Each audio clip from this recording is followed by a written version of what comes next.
make sure we get this adjusted.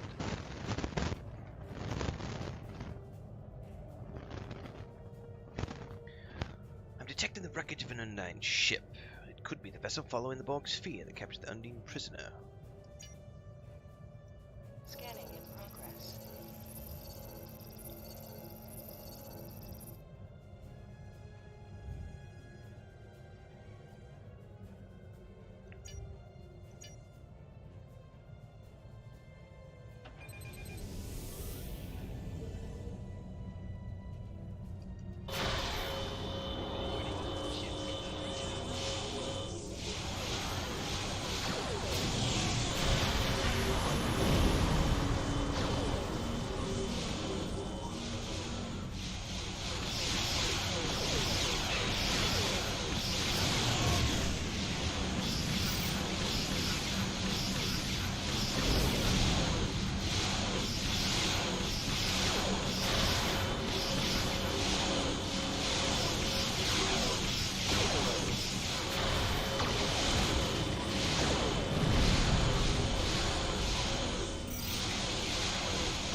Those Borg ships are no joke.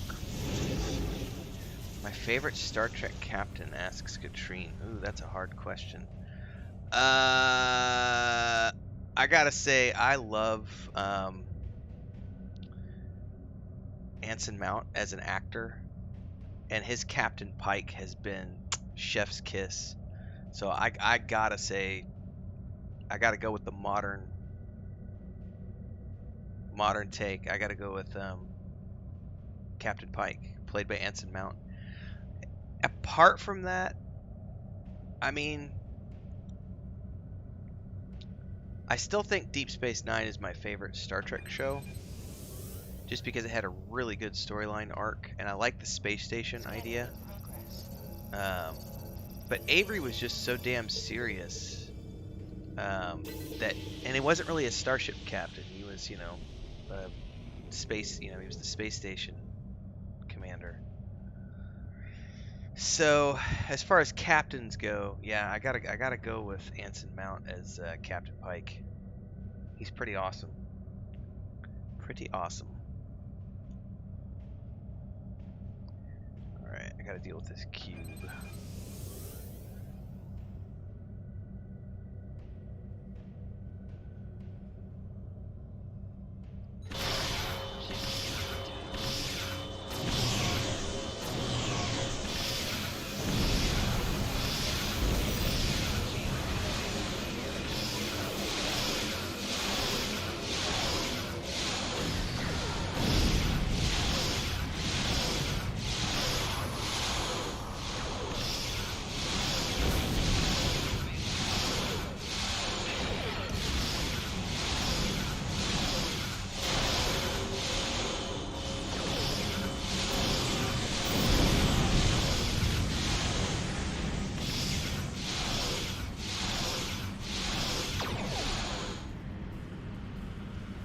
Is that cube running away? The cube is running away.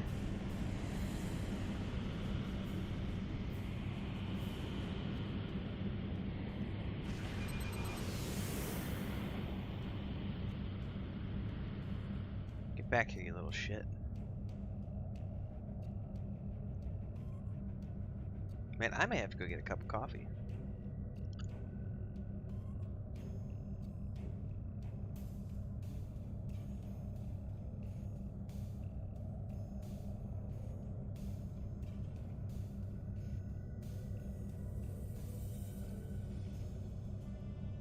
Oh, something's opening up in space. That's not good. Warning. Ship is under attack. The Borg has taken with unknown fluidic space, but they were defeated. They're willing to send a force in fluidic space again. The Borg must think they've adapted in a way that will allow them to defeat the Undine. We engage everything. We got to engage in all the things. That's not good. What's closest here?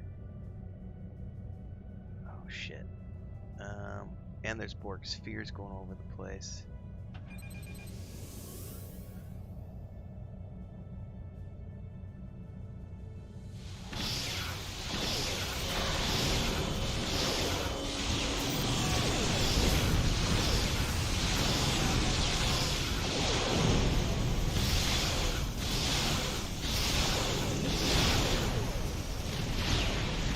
Pike is great. That shows that Spinus of DS9 was underrated, but Kirk was my favorite. Watching it with your dad. Hey, Kirk was good. I like the Kirk from the films more than I like the Kirk from the show, if that makes sense. Like, I felt like Captain Kirk in the Star Trek films they did was much better than the Captain Kirk from the original series. And Picard is always going to be... Like, Picard is awesome. Jean-Luc Picard is the quintessential captain, but I still think Pike wins today. Season 3 of Picard tops Stranger Worlds, even in my opinion. Can't wait for the next episode. Jonathan Frakes. Yo, Jonathan Frakes is a badass everything. Director, actor. And yeah, Season 3 has been dope. And yes, they do give their actors a chance to direct and produce.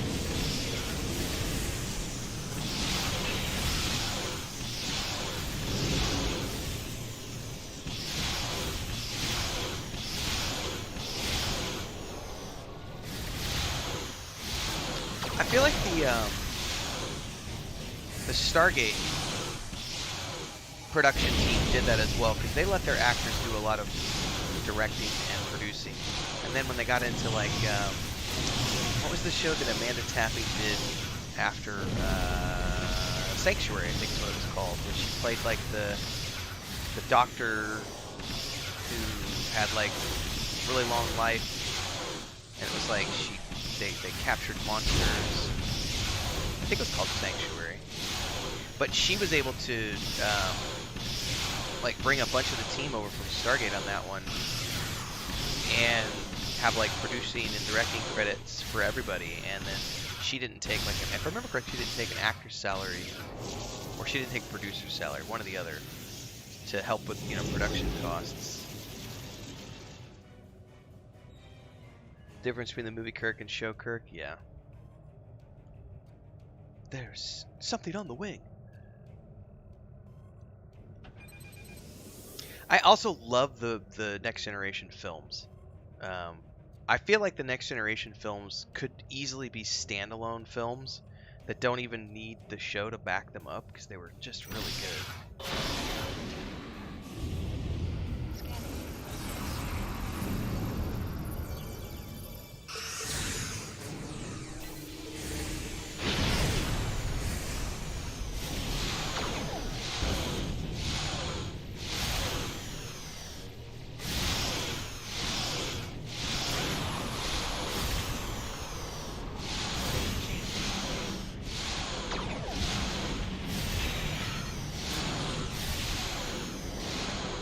Go ahead and follow me through the green gas.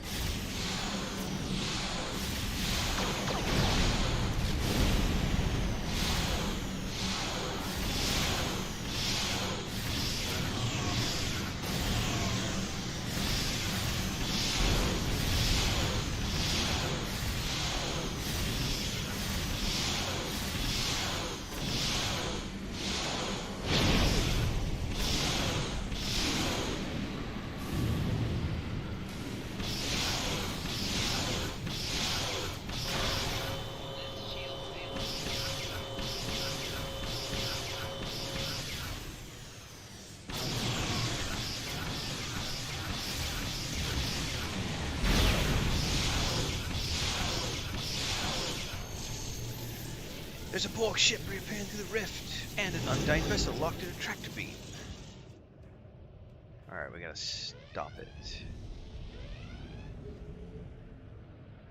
Prevent the Borg from capturing.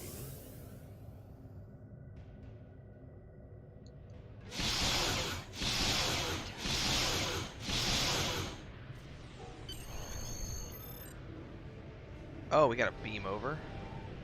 That's not gonna be good. I don't want to beam over the Borg ship.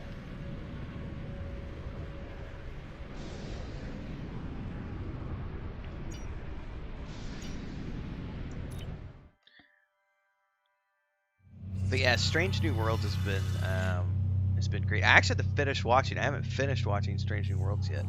It's one of the things I'm going to be working on this month to get ready for whatever comes next. But I even liked Discovery. Like, I know there have been ups and downs with Discovery, but I thought they've done a good job with Discovery, and it's not my favorite. Kind of like Voyager. Voyager was not my favorite, but I still watched Voyager because it had some components that I really liked. Like, you know, as a teenager, let me tell you this, as not a teenager, but as a late teens, it was late teens, early 20s, with my high school buddies. Like, one of the, you know, yes, we watched Star Trek Voyager for 7 of 9. Because, yeah. As an adult, I appreciate the story far more than I did when I was a teenager. They knew what they were doing. Yes, I do need to finish Strange New Worlds. Yeah, I've never seen any that I hated either. I like all of them. But I'm the same way with Star Wars. You know, I like all of it. Like, I don't like the last Star Wars movie they did, that Disney did, the Revenge, whatever it was called, the one that they did where Palpatine comes back again. I just rolled my eyes the whole time, but it's whatever, you know. It is what it is. It still had moments that I enjoyed. But yeah, I watched the first few episodes of Strange New Worlds. What happened is we were moving when Strange New Worlds came out, and so I got sidetracked, and I never. Same thing with Picard season 2. I had to come back and watch Picard season 2 after the fact.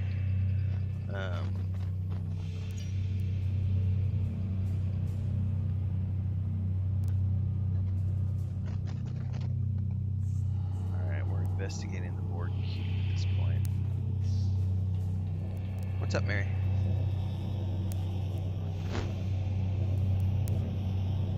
Are you upset that I put the green screen up?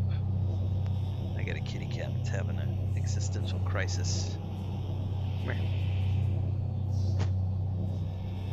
I put the green screen up and you don't know what to do. You're like, I don't see Daddy, but I hear Daddy. So she just got down on the floor, literally. So Mary got down on the floor and came around the green screen to come find out where Daddy was. You gonna be okay, Mama? Do you want me to take down the green screen while you guys are taking a nap?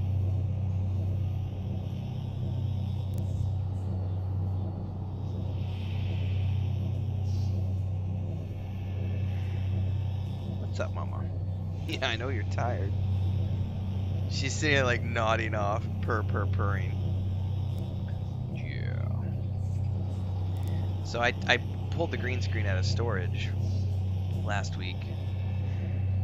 I didn't want to use it before because I was scared that the cats would climb all over it when they were kittens, and they'll be a year old in May.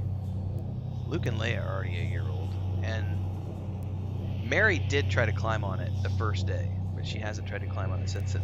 But if I pull this up, I don't know if we can see real quick. Spoil the illusion. There's Pippin on the other side. She's asleep on the bed there. I got Smeagol in the corner over there. I got Leia is on the chair behind me. And Mary was on the other side with Pippin, but I guess she got freaked out because she heard my voice but didn't see me. So she came around to see what was up. Luke was in here, but he went out with Chris earlier. Get some lunch when I went and made my sandwich. It's really hot here, so they're hiding in the air conditioning with me when the hot heat of the day, because it's 40 degrees Celsius right now in the afternoons. Oh, you're just gonna get comfy, are you? Alright, you can sit here in my lap. Katrine says, I'm hoping the Rings of Power people see how Star Trek managed to listen to fans and course correct those shows to a more enjoyable experience for everyone. Picard Season 3 has made me cry multiple times with reveals. Picard Season 3 is awesome.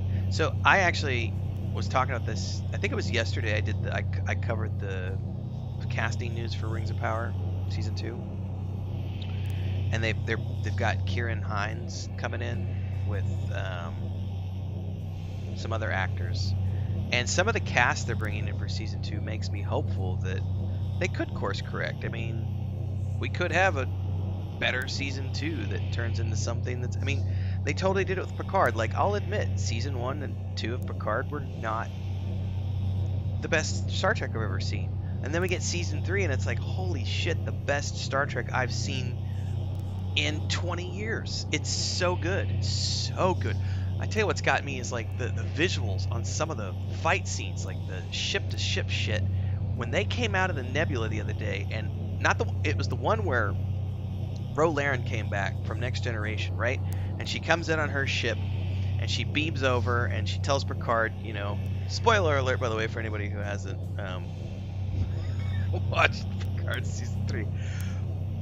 When she comes over and tells him about the changelings, right? And then she's going back to her ship in the transport, right? And realizes that she's not going to make it. She does the suicide run into the side of the ship. And it's sitting there with one of the nascent cells blown open. And it's dropping down in space, right? And like falling down. But then it comes back to attack the Titan, right? And it does that sequence where it swings up from behind the Titan with the one cell just all on flames and everything else, and it's just rising up like this over the Titan, and it's going to fire its torpedoes at it. Some of the visuals that they have pulled off for this season have been absolutely amazing. And just the storylines with, like, you know, Riker and Picard. Riker's dialogue this last episode with... Alright, my favorite character this season has been Worf. Worf has been, like, when they were fighting on the streets, and you think that Raffi killed him, and he comes back up behind the dude, and he's like... he makes that line about how he's, you know, aims to always over you. But my favorite was this last episode when you've got 7 of 9 and Raffi having that moment where they're about to go, and he literally sits there and goes... I have fought with many lovers by my side during combat, and it's always, you know, this other thing, and Seven's like, I'm not going. And it's like, oh good, I was being deceitful when I was saying these things, because he literally was just lying. But Worf has been so amazing this season. Oh, they've all been great. But also what they're pulling off with Geordi LaForge and his, you know, real life daughter, you know, with LeVar Burton's real life daughter playing his in-show daughter. They've just been doing a really good job. By the way, this is what Mary wanted, apparently. Because she's just passed out on Daddy's lap now. So, Kitty wants what Kitty gets. The Shrike ship, yeah, the portal stuff.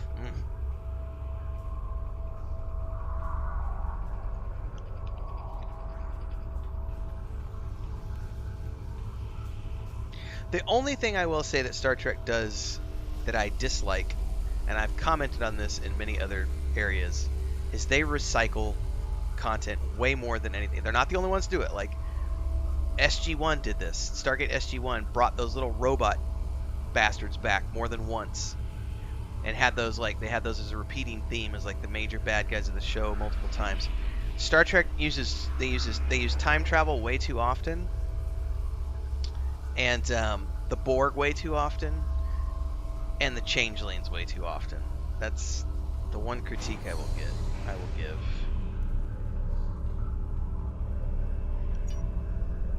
He literally just said, "Make it so." All right.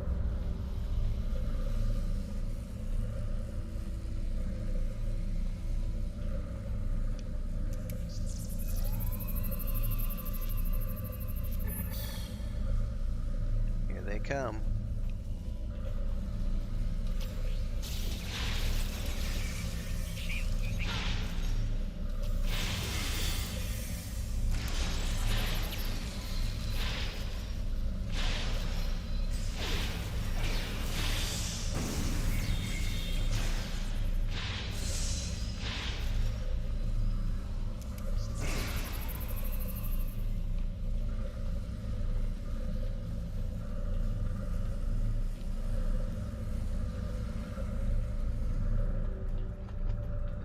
Well, I was gonna get a cup of coffee, but now I have a cat.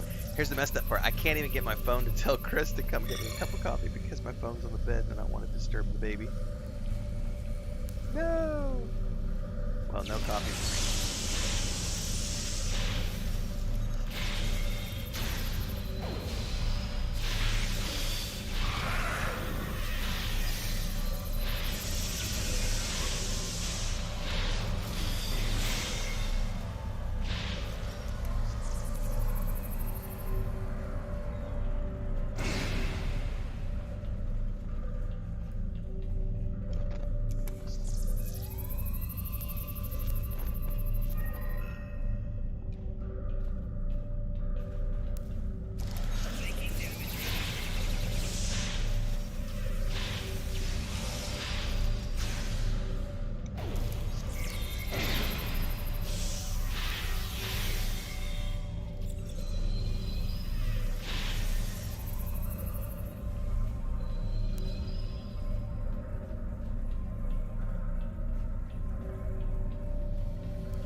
Alright, we need to find the Undine, it says.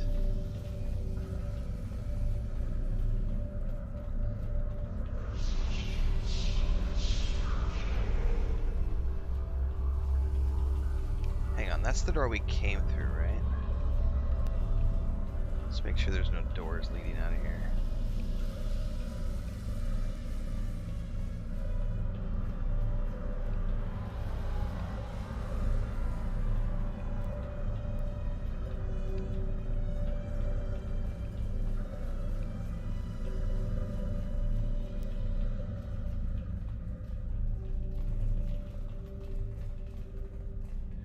Huh.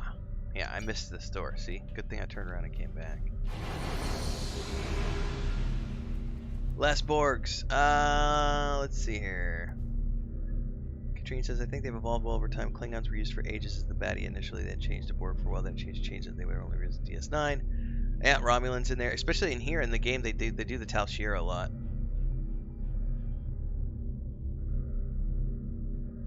Well, I was terrified that they were going to use the Borg more because season 2 of Picard they brought the Borg back, and I was very nervous. I was like, why are we doing the Borg again? But I liked the way that they finished it with the Doctor like becoming the new Borg Queen and doing this hybrid version that's not entirely evil. So I felt that was at least an interesting take on it.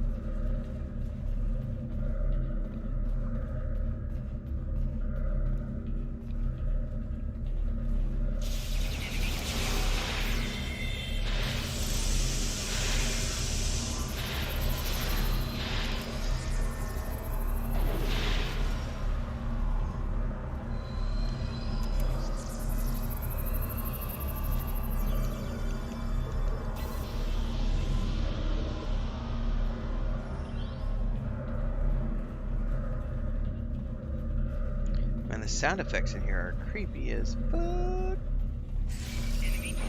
What's attacking?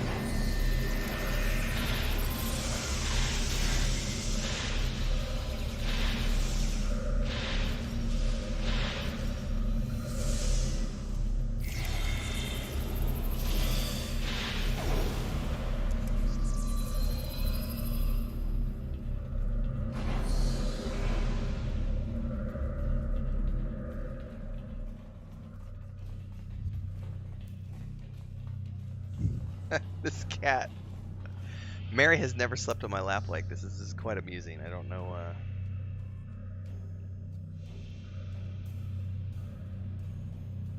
I did not know that. Katrine says, did you know that for Picard, at least I read this, the original was 7 and Chakotay being married, but the Chakotay actor didn't like the way his character was, so declined the role. Huh.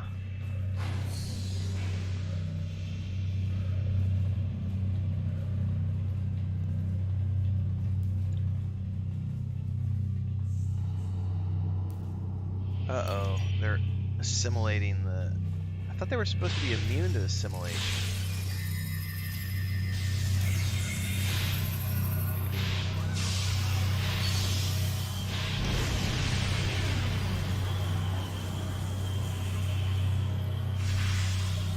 Shit, shot shoot at us.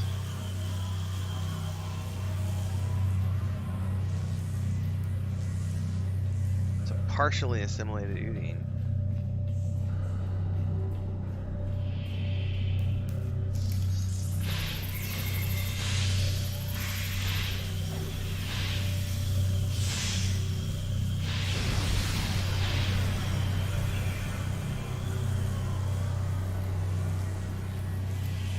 That's not good.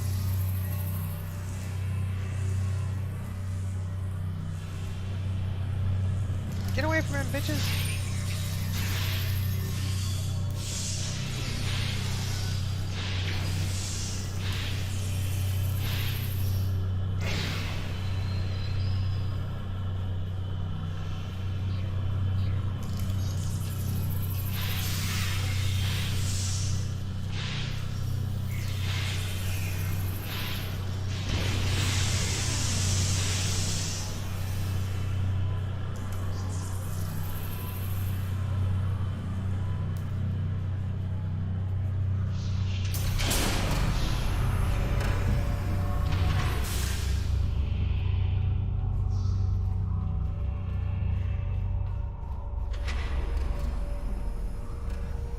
Look way up there in the distance. You can totally see Borg walking across that walkway up top. That is a nice addition. Hey, Chris, can you help me? I can't move because of... Oh, did you come in here to work? Hang on, I need to...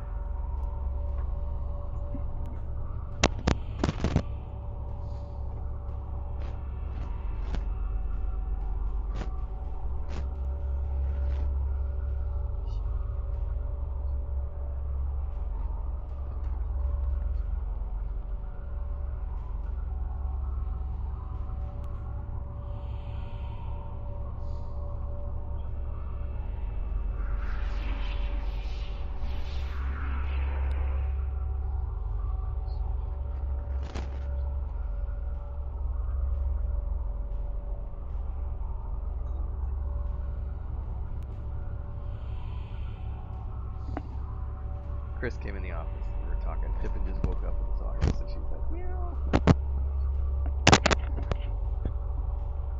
See if we can take a peek. Peek behind the curtain.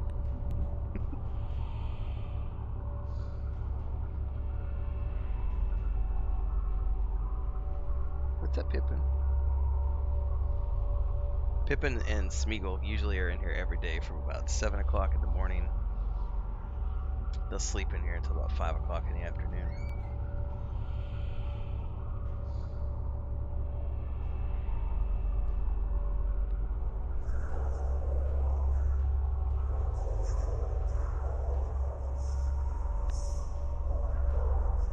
Yeah, he did have a cool background for Voyager, Katrine. Well, I mean, hey, it's sorry guys, I'm dropping stuff over here. It happens all the time with actors where they don't like a direction that something might go, so they turn down a role.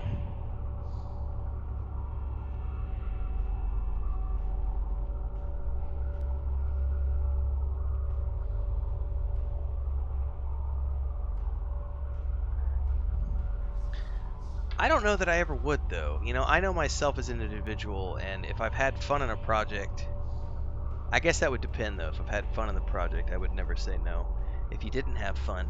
So one of the things I've heard over the years is like, Michael Dorn has been doing a lot of press for Picard, and he was talking about how, right, Nutriman, so that's exactly what I was about to talk about, is actors not necessarily enjoying the way their characters are portrayed. But Dorn was saying that, like, he said on Next Generation, it was always, the cast was always just joking around, and like Riker was talking to us on this podcast he did with, the guy from The guy who played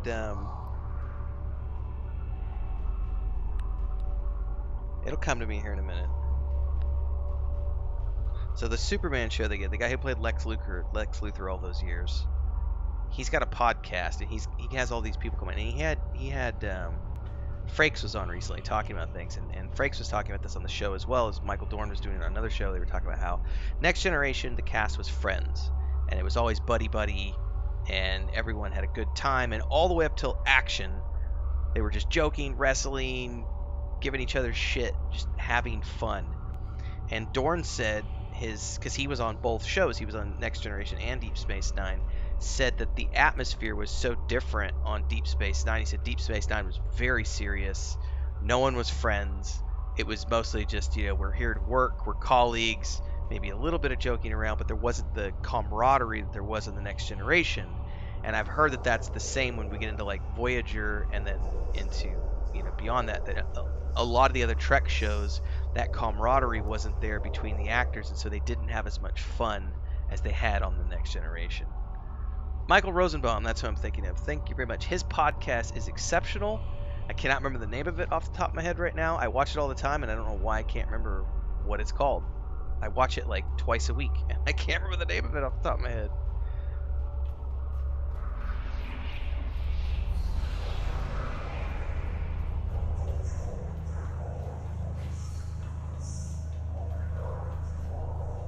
Oh, this doesn't look good. Oh, fuck, it's coming at me. Mommy, run! It's a fully assimilated Undine.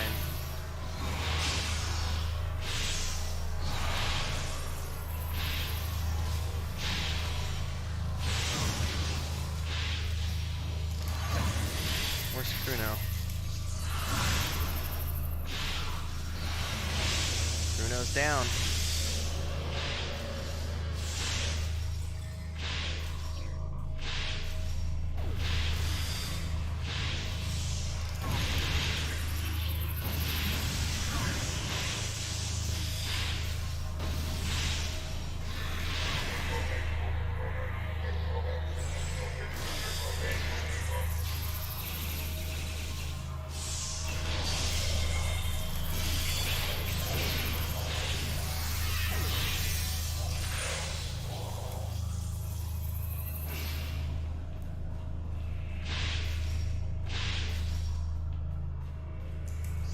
Alright, we gotta overload this device somehow.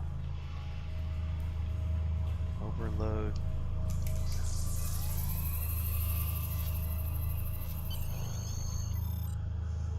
Alright, beam me up. Get me off this ship! Always getting Shatner vibes from Kate Mulgrew, very similar personality and ego. I mean, yeah. Enterprise seems like they were buddies. I saw Table Talk with them recently. I don't know. That was the one show I don't have as much. I watched it, but I never rewatched it because it got canceled, Scott Bakula seems like a really nice guy. I don't think I've ever heard anybody have a bad thing to say about him.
Did we kill it?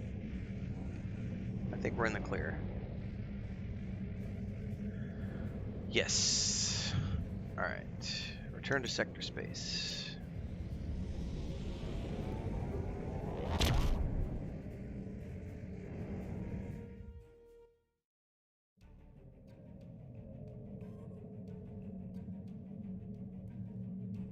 Shatner's an ego and character at all times, but also part of what makes him so endearing. If that makes any sense, hard to pull off. I know when he dies, I'll bum my eyes out. He isn't. It is a. He's like a freak of nature, and the fact that he looks as good as he does, as old as he is, and just keeps on going. But yeah, it's. I mean, that's definitely. I think that's definitely a case of a guy who's got a in that particular instance, I think just it sounds to me kind of like a Rolling Stones type scenario where everyone's kind of got an ego and they just butt heads constantly. Because if you ever sit and listen to like the Rolling Stones talk about each other, they really don't like each other. Like they were friends many years ago when they first got going. But once the Rolling Stones became like a money making machine, they just became business partners, like long term married people who stay together for the kids, you know, and it's like they don't really like each other. They tolerate each other, but they'll butt heads with each other all the time. Also the police, like Sting and the other guys from the police, they often talk about that very publicly, like they're open about it, like, yeah, we're not like we're lifelong friends, but we're not buddies. Like we're, you know, the ego is always there, and I felt like Shatner was like that with all the cast members. Him and yeah, all of them. It is strange, Katrine. Forming attachments to people we've never met vicariously through fiction tales they spin on screen. It's totally true.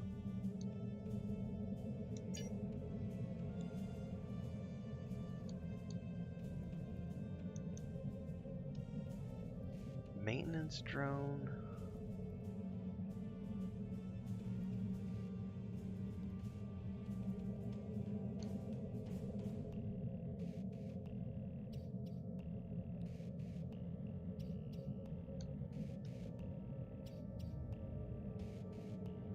It's a ground weapon? I've never used a ground weapon before.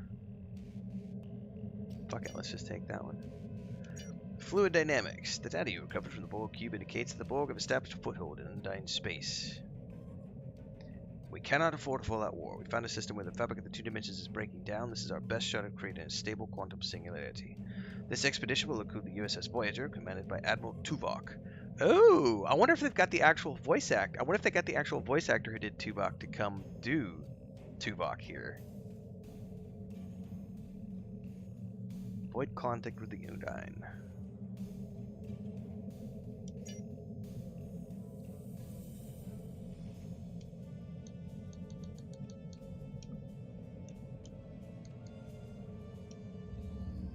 About to find out.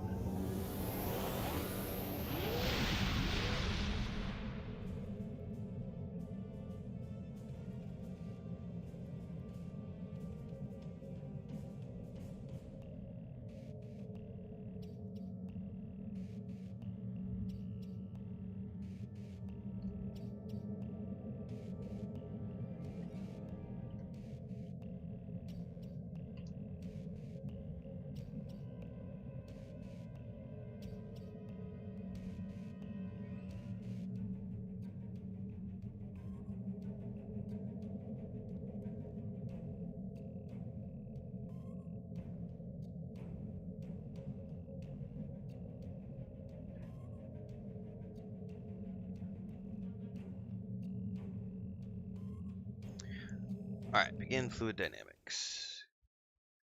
Tuvok is no nonsense. We know how you fool around. My legs are falling asleep and I'm afraid to move. Guys, this is hilarious. Like, Mary has just completely decided that she's napping with Daddy today, which she doesn't do very often. This is really amusing. She's got her head pushed all the way up against my gut, and I'm fat nowadays, so I actually have a bit of a paunch, and she's just got like her head like pushed right up against my paunch. Oh, this is so funny. Oh, cat dad stuff.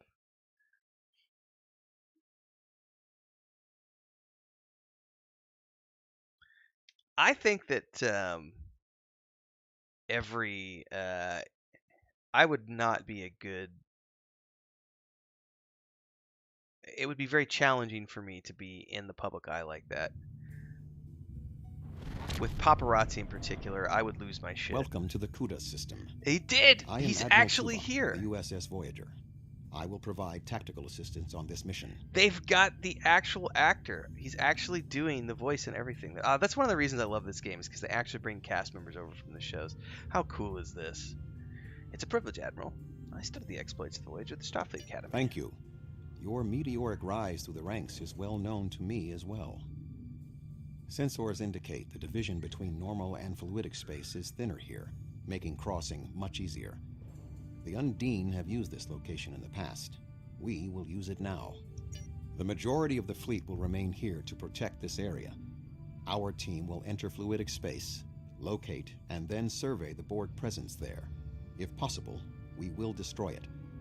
When you are ready, Voyager will open the singularity. And we're going to be fighting alongside the Voyager.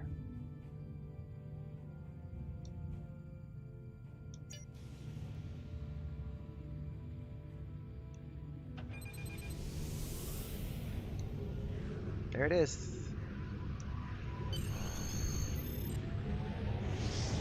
Pew! Off we go.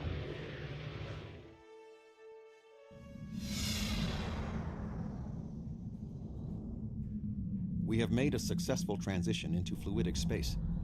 Unlike our own, this dimension is filled with an organic fluid. The main indigenous life form is species 8472. Sensors are detecting a Borg signature nearby. Your vessel will take the lead in the investigation. We will follow. All right. Let's take point and find the source of the signal.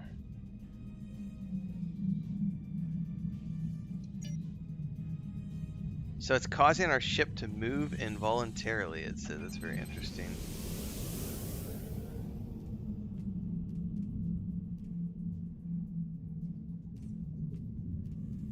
Goopy space.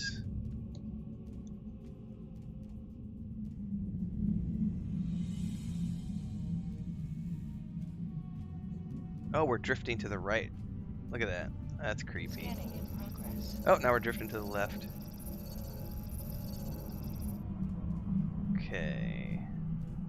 Should be able to follow the beacon.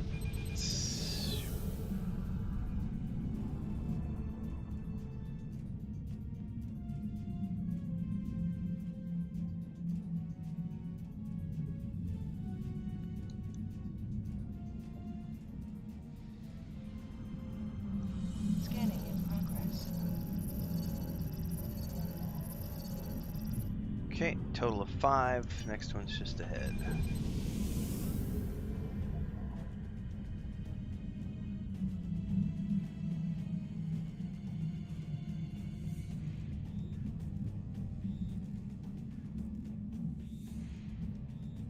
I think Christina forgot about my coffee. Scanning in progress. Hey, I have my phone now though. I can totally send her a message and be like, "What's up?"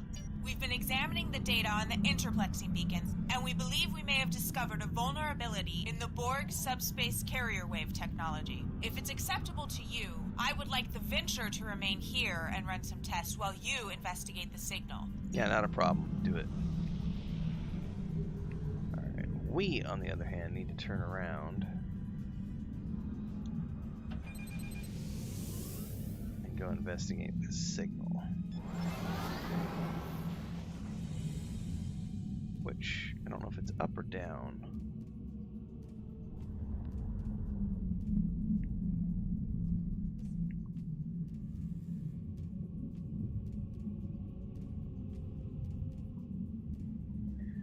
Separate the art from the artist.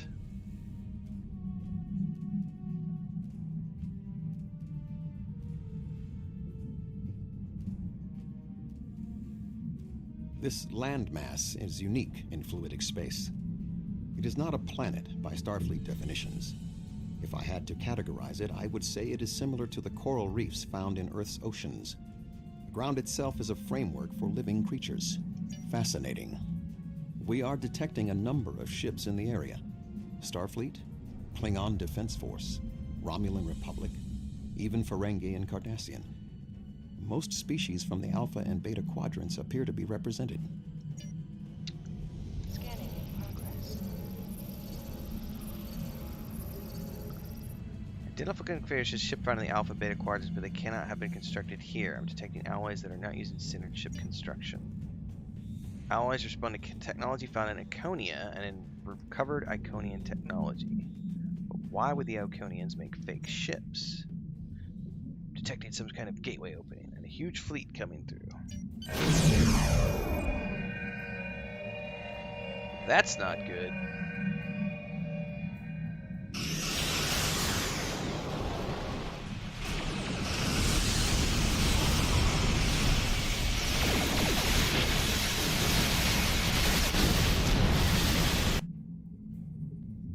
Incoming distress call from the Captain USS. Simmons to Voyager. The Borg are here. We're taking heavy fire and need immediate assistance. Okay. Back around we go.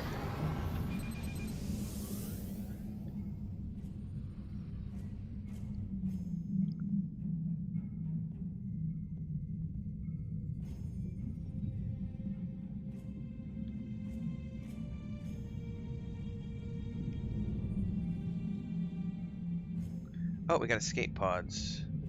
Their ship didn't make it.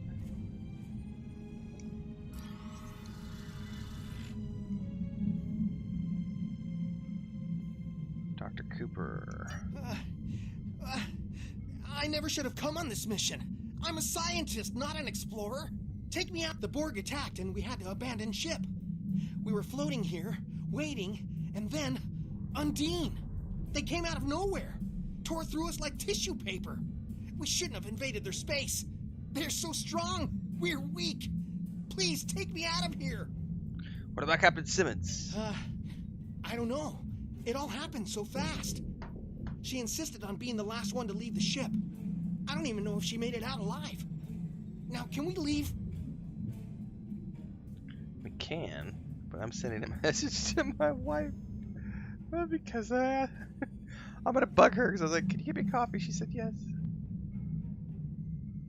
I can't move for the kitty cat.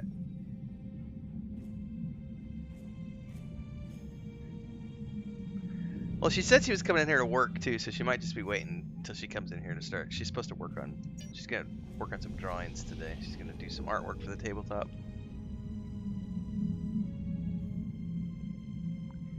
Locate and scan the next one.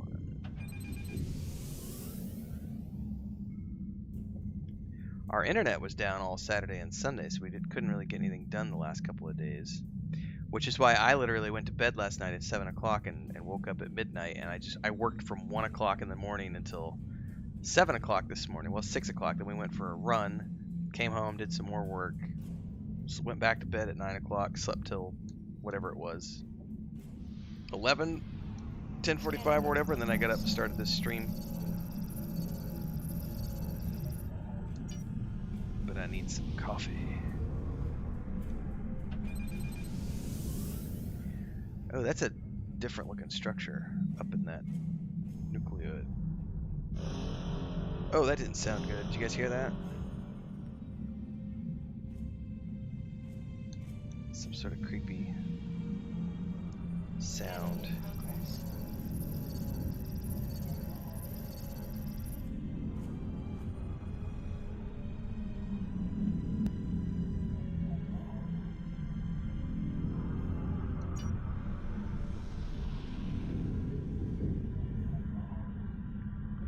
We're supposed to escape the Borg fleet, it says. Look at all these Borg ships here. Look at this. This is like a Borg shipyard. The Borg presence is much larger than we anticipated. Nevertheless, our orders are to remove as much of it as possible. Voyager will follow your lead. Man, I don't know that I want. Look at all these ships. There's like tons of Borg ships. This is a suicide mission. Is that a Borg Unimatrix? It's enormous! I admit that it is an impressive structure.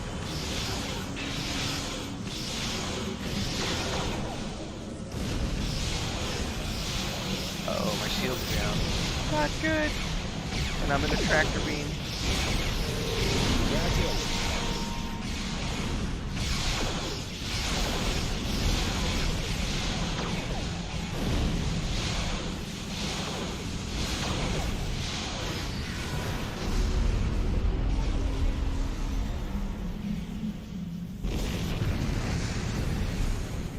I took a shitload of damage from that. That's not good.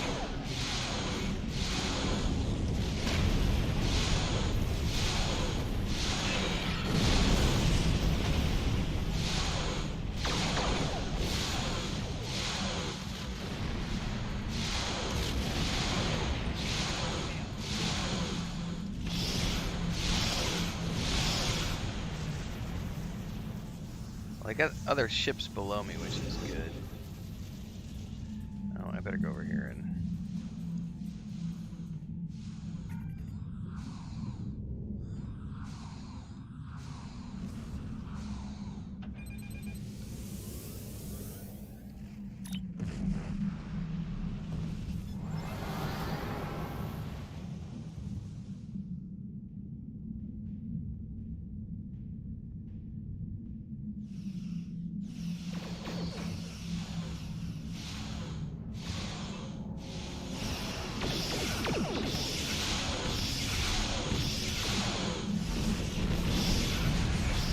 I got too close to one of the ships that I shouldn't have gotten close to.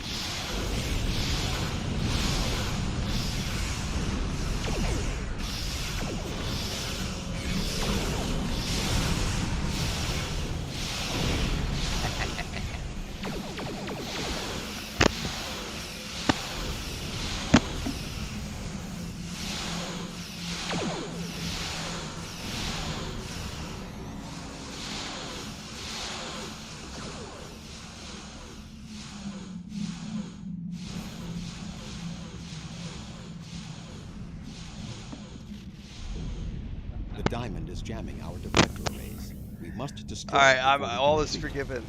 Chris said she had to make more coffee. I thought there was coffee in the French press and she had to make it from scratch, so that's why it took so long.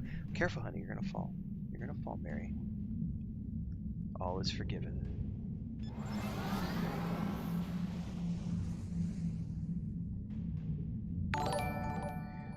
Welcome to the channel, Joe Laura.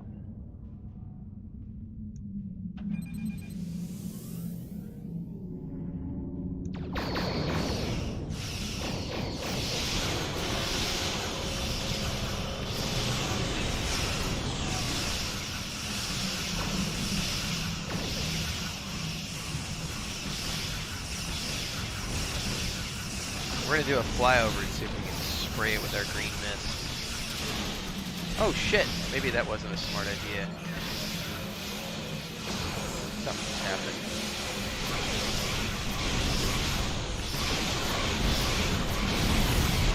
Here we go. Time to crop dust.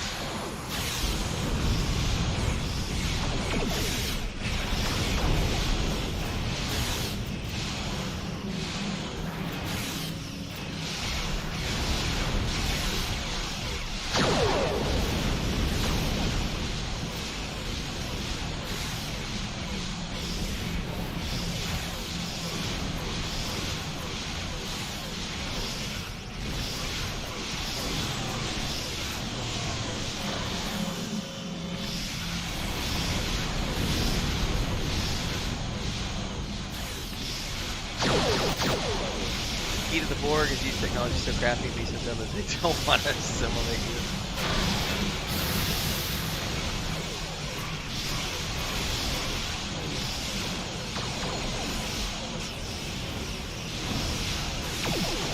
Find someone so dumb as a collective average IQ lowers the result. A circle with a suit sponsors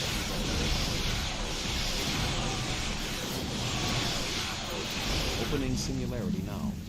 Recommended immediate withdrawal. There's the Voyager.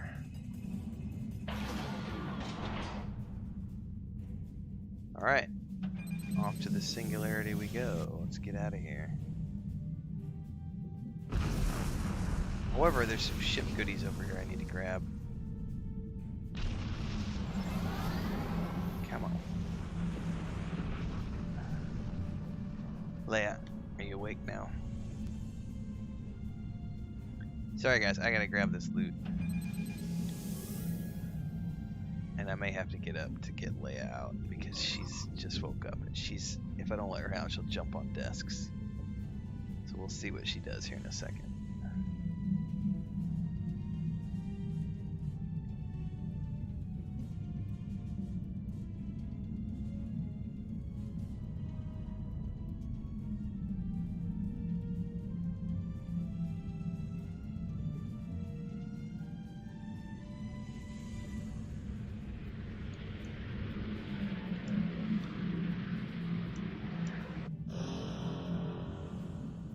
All the things. Yes, all the things.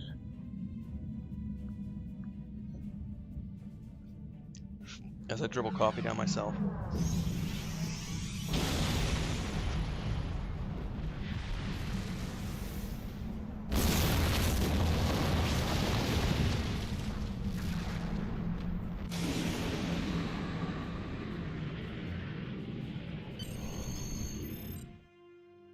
Leia, do you need to go out? I am going to have to get up and move Mary because kitty cat wants to go out. I'll be right back.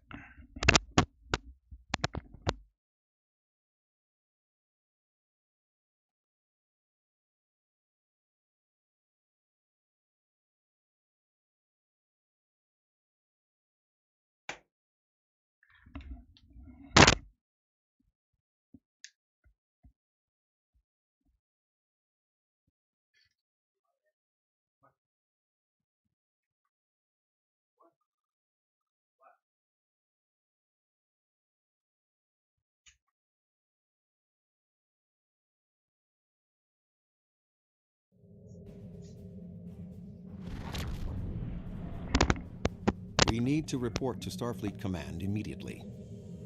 We thought that the Undine were responding to a Borg incursion into their space, but it now appears that the Iconians, or some entity posing as them, has created false Alpha and Beta Quadrant ships and sent them into fluidic space.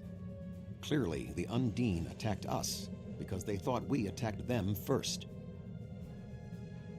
Alright, thanks, Katrine. I will. I haven't fully adjusted all the sound in this game yet. There is some good news. The spread of the Borg nanovirus has halted, and thanks to the Doctor's research, we should be able to prevent future planets from being assimilated in this manner. The Borg will adapt in time, but we have also stopped them from transmitting the technique for Undine assimilation to the collective. It is possible they could learn how to do so again. The Borg in fluidic space were forced to retreat, and logic suggests it will be quite some time before they trouble the Undine again. The end of the Borg attacks in their home might stop the Undine advance into our space. But if the Iconians continued to trick Species 8472 with false incursions, they could decide to invade ours in retaliation. Voyager will take Dr. Cooper and the other survivors back to Earth. I suggest that we all confer with our fleet commanders to determine the next course of action. We have not seen the last of the Undine. Alright, until next time, sir. Scanning in progress.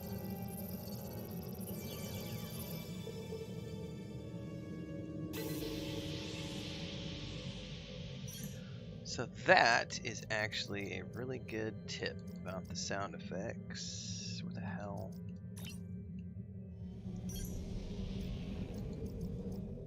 Options, audio. FX volume. We could definitely drop those down. Let's bring those down to 50% and see how it works from there.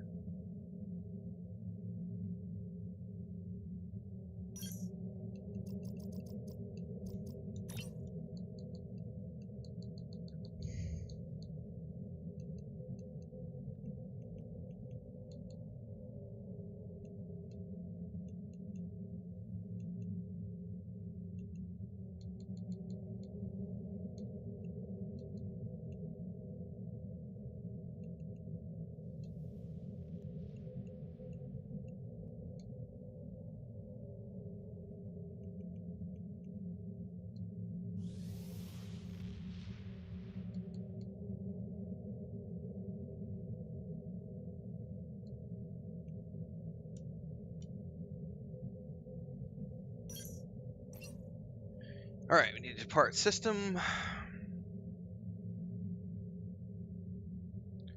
Hold up. Ops. Depart system. First we'll depart system.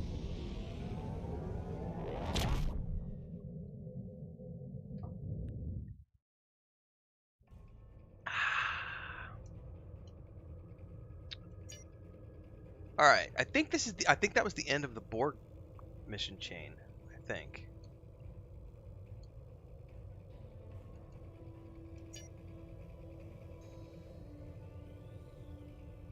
Yes. Ooh, what is this? Reputation.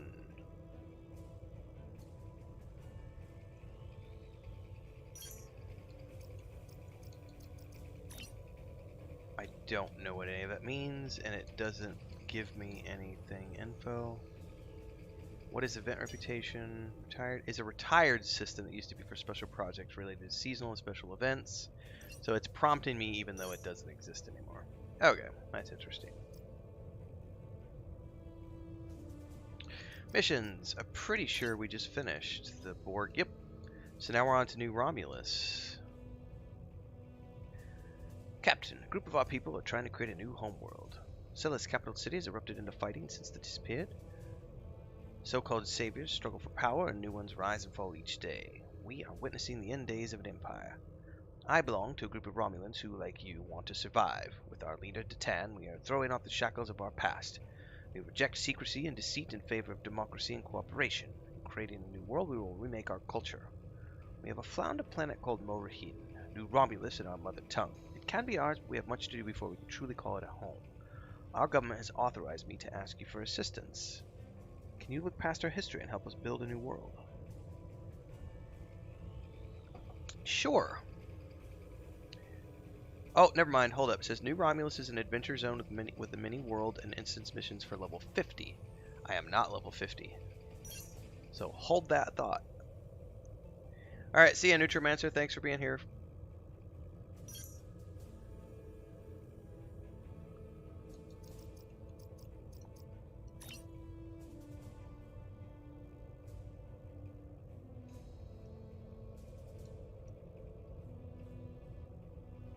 Oh, there's a whole bunch of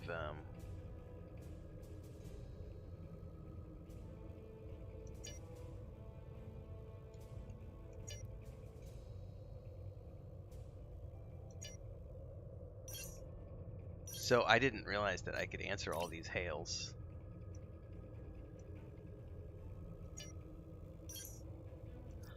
Might as well take them.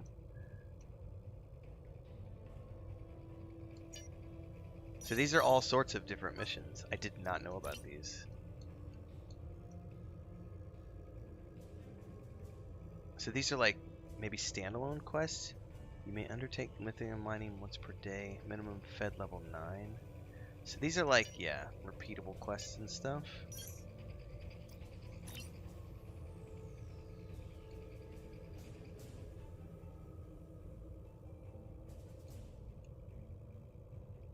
So that's a daily exploration. Interesting.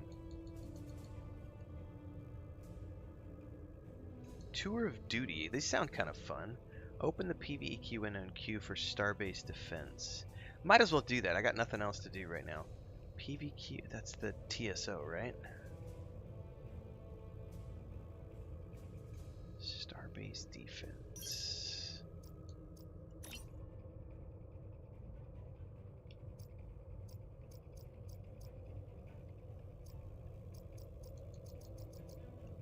Is it that one right there?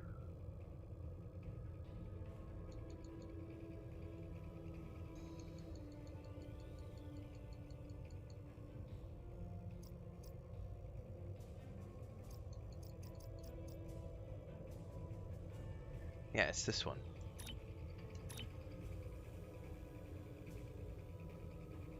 So I've joined the queue. I mean, I got nothing else to do right now, so we'll see how long it takes to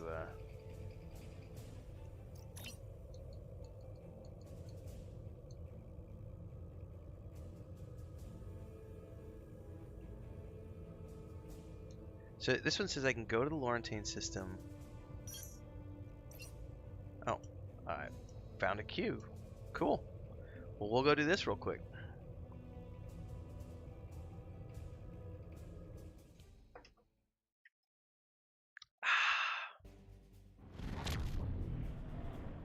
Listen up.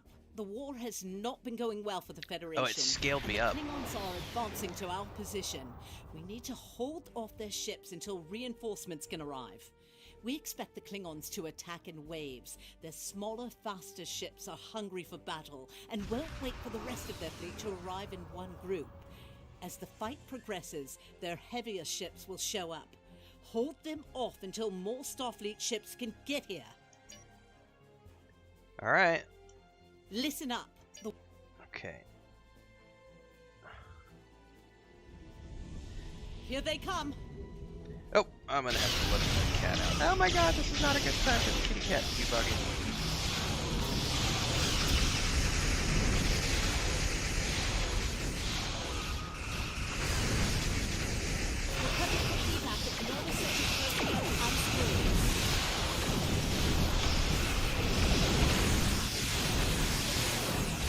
Come here, Spiegel. Oh, you just want to go out. I'm in the middle of a fight. I still think those sound effects are way too loud, if I had to guess. Because I look at the volume right now.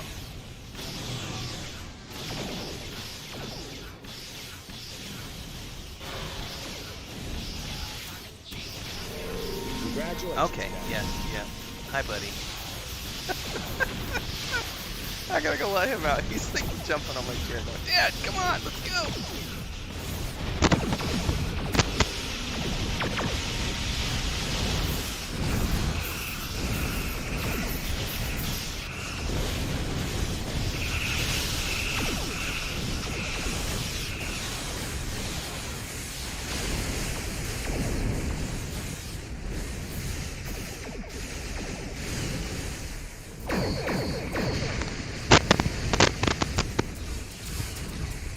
Yeah, I'll drop it down here.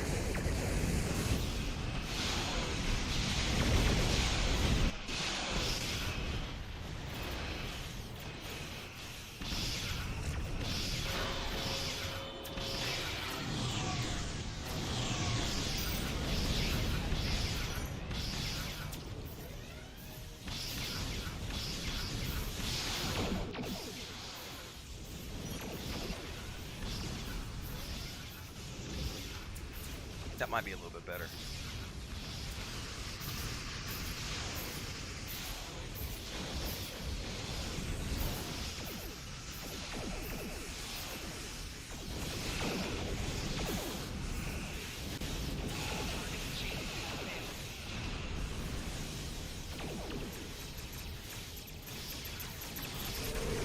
There's a break in incoming warp signatures. We may have a short amount of time before more arrive.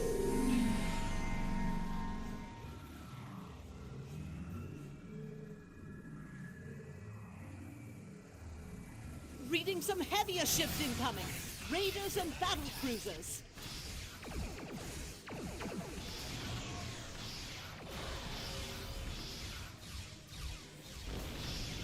An evacuation ship is launching. Give them cover. Well, I'm way too far away from the evacuation ship, unfortunately.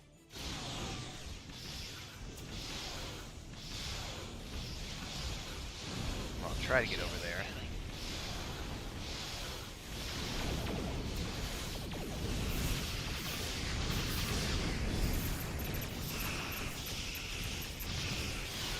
Decatur is taking some fire. Please assist. Working on it.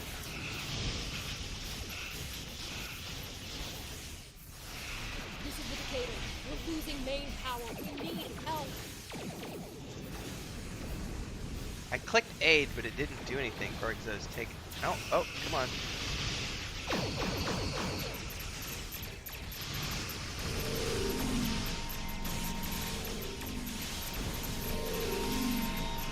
I don't know how to aid it. 'Cause when I clicked it, it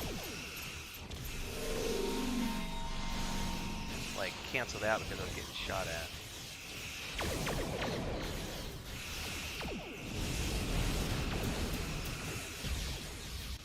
An evacuation ship is launching. Give them cover.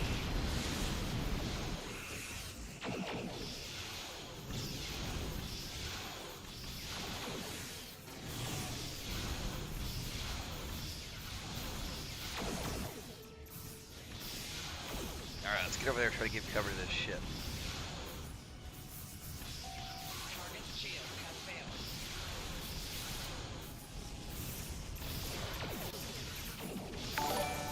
This is Andor. Our shields are taking hits, and we could use an escort. Working on it. Welcome to the channel, Andrew Ryan.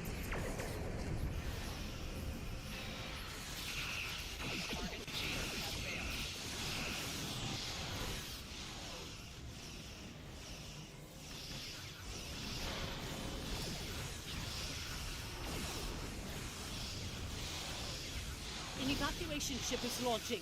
Give them cover.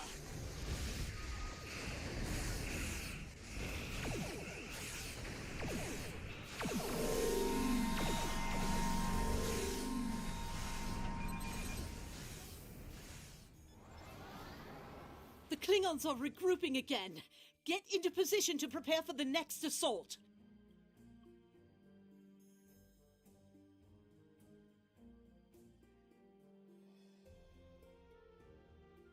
So Here this come the Klingon battleships. this Keep scaled me fighting. up, which is very interesting. I've only done a couple of these task force missions, which have like for the main quest line. Very, very interesting to do one where it's actually scaled me up because it's beyond the scope of the missions that we've done before.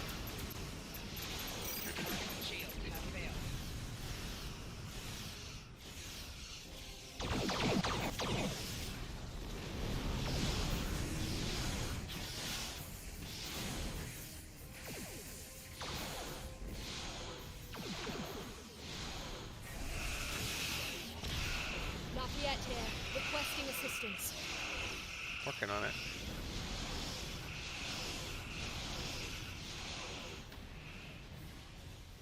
An evacuation ship is launching. Give them cover.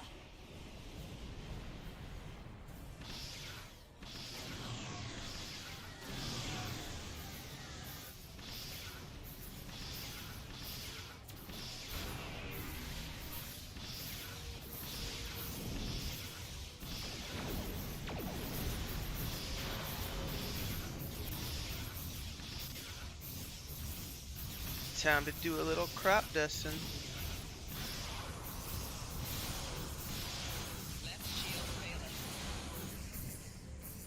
Howdy, boys.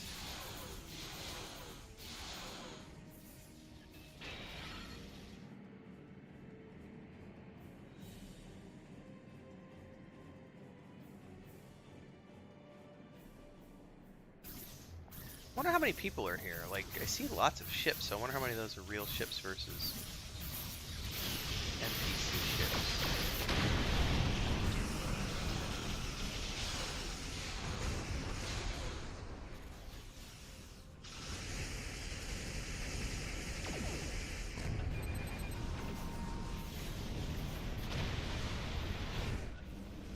Roosevelt is in need of aid. Can you draw off some of those enemy ships?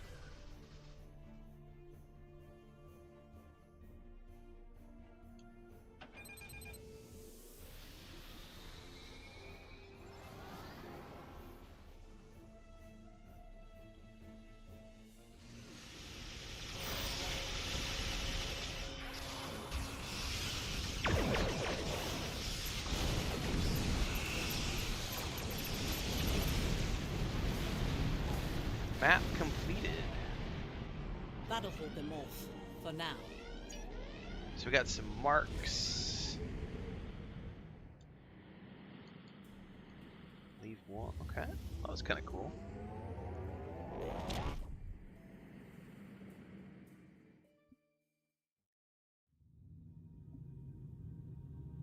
Choose rewards. Fleet mark package with daily bonus marks. Yes, please.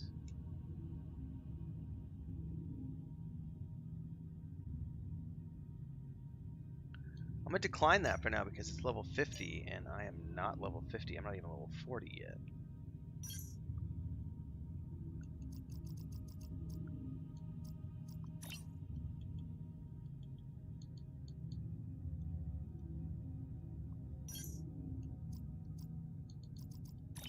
What did I get here? Oh, you know what I need to do? It said I got a new ground weapon, which I've never used. Maintenance drone. I'm gonna give that to somebody else.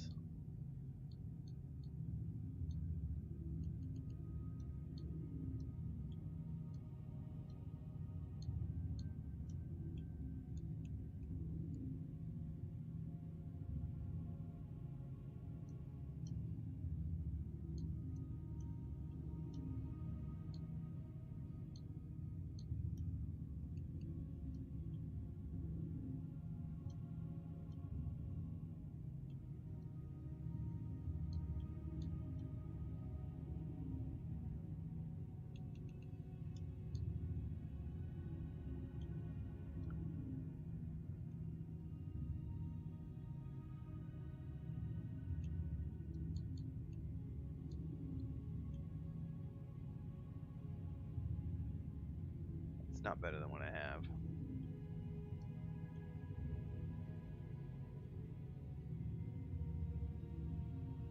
That is better than what I have, though. Yeah, we'll put that on the back.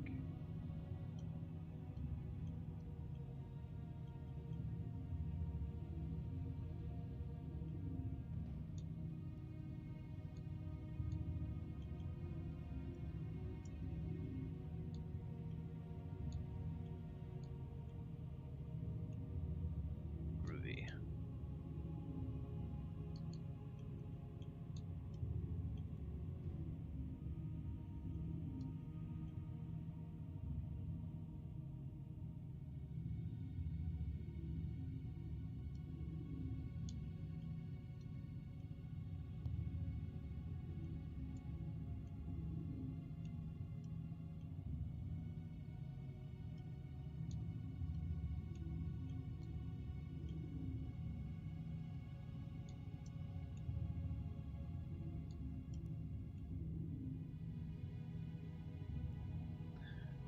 Okay, I'm pretty happy with that. What do we got over here?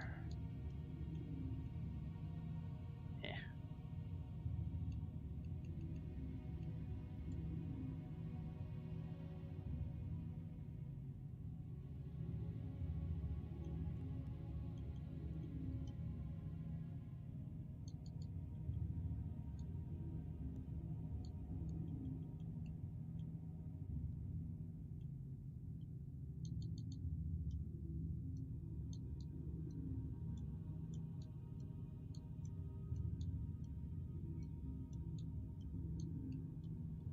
I should probably save some of these for the crafting video I need to record.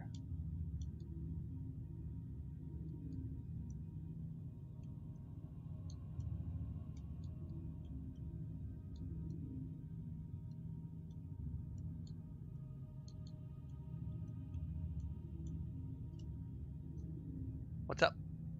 He wants to come back in. He just wanted to go out and get some food. Now he's back. He's like, Daddy, I'm ready to sleep more.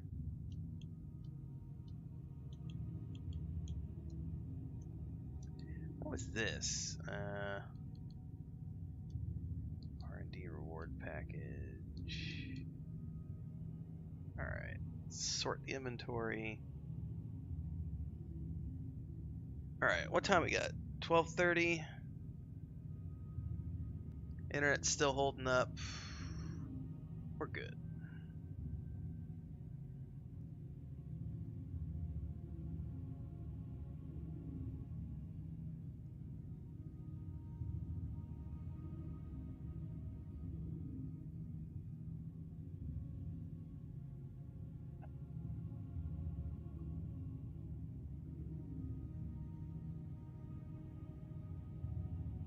We're gonna get to level 40 today before anything, so just checking all my social media right now. I've got to I'll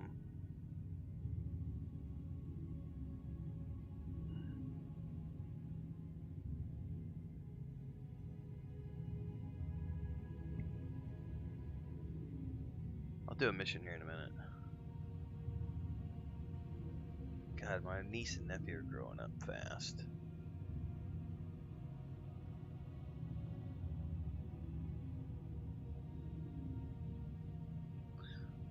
Alright, let's go do some more missions. I can't do those ones yet.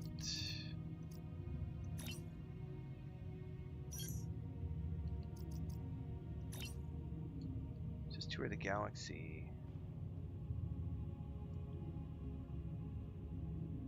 Done? How's that done? Something weird bugged out because I've got all sorts of report back. Okay, that was weird. Asteroid mining, I don't care. Stomping grounds?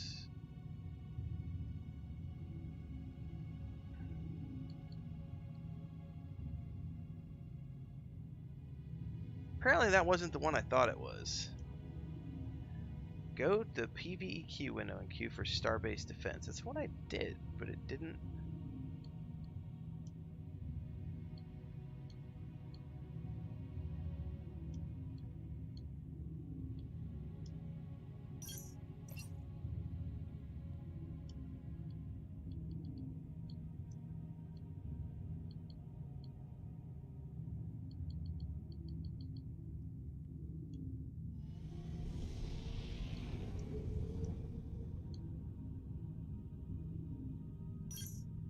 I don't understand how those work. Apparently. Laurentine system in the beta quadrant.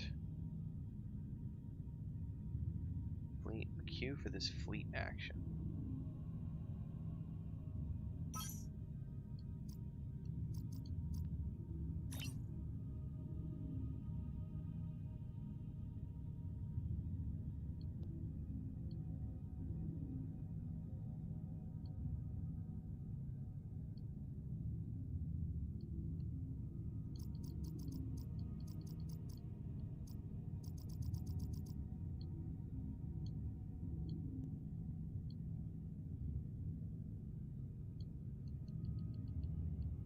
Huh.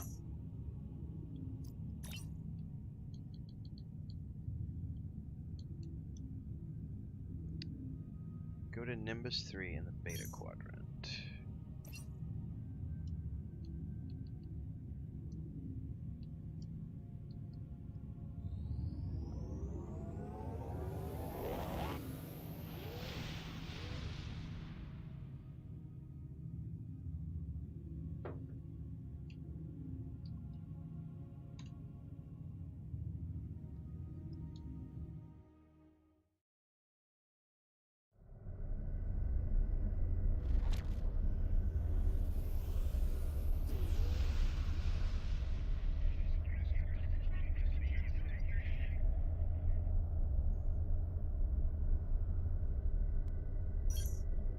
What are we supposed to do here? Follow up on leads regarding banned weapons.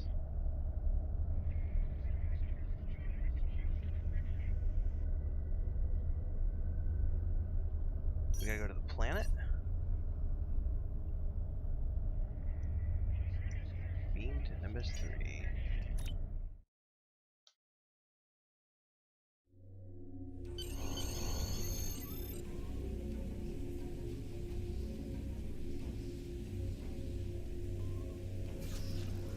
Okay, so it's like a Paradise Lost.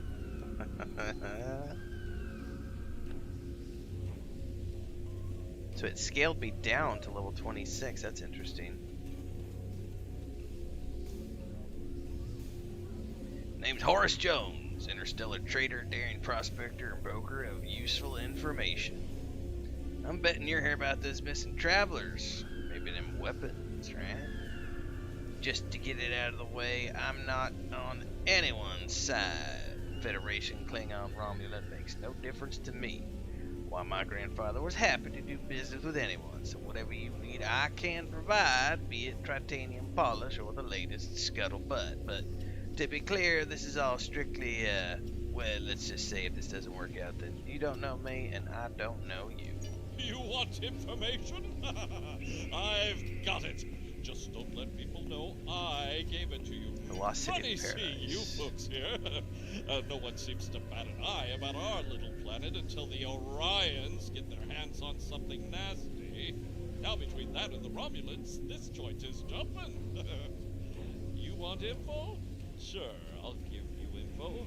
The owner of the local bar, a reformed Borg by the name of 2 of 8, has his ear close to the ground. He can tell you more about the Tal Shiar. Just don't tell too many people I told you, alright? Okay, speak with 2 of 8 in the bar on Nimbus 3 and uncover information about the missing Theleron triggers. You want information? Alright, well, before we do that, I need more coffee. I'll be right back.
Favorite Star Trek moment?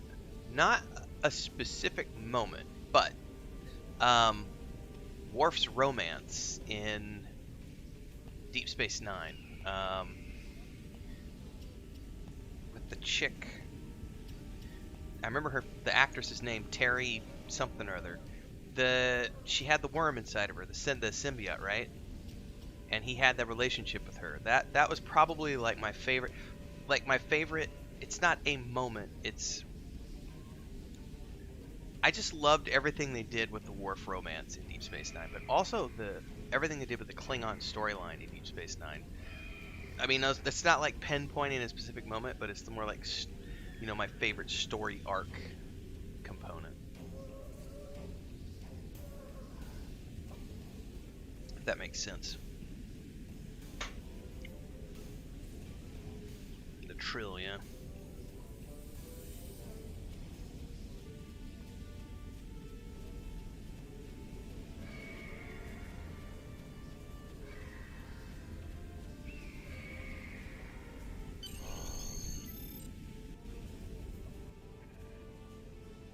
Oh, apparently there's mail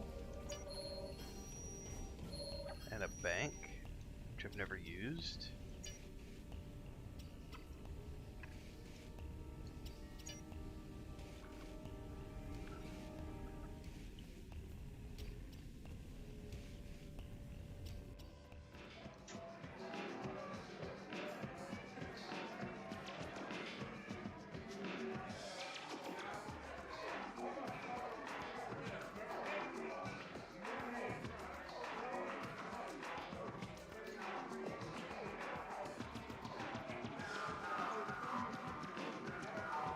You're here for information. Someone told you I could give it to you. Make it quick. Valerian weapons, where can I find it? I'll tell you what I told the others. The Thalaron triggers can be found outside of town. That's where the Orions do their trading. We don't have many rules here, but that's one we all follow. Keep trouble outside the walls. Fair enough.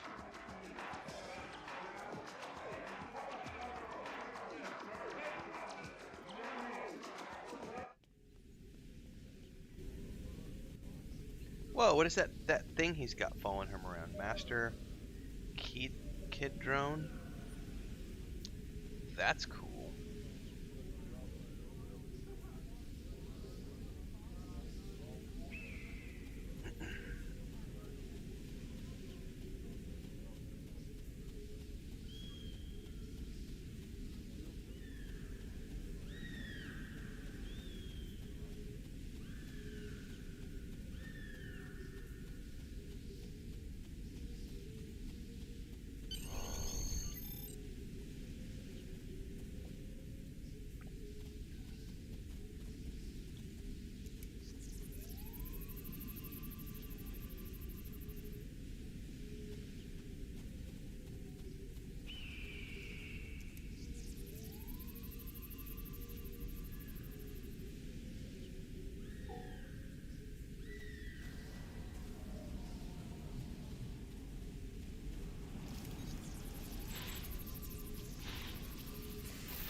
I wonder how the XP is going to work here since it's scaled me down. If the XP is also going to scale or if it's going to keep it back to my normal level. Interesting. Worf is a great character. My favorite was when he and Alexander witnessed the death of Killer and Worf asked Scarlet, "You've never seen death to look and always remember."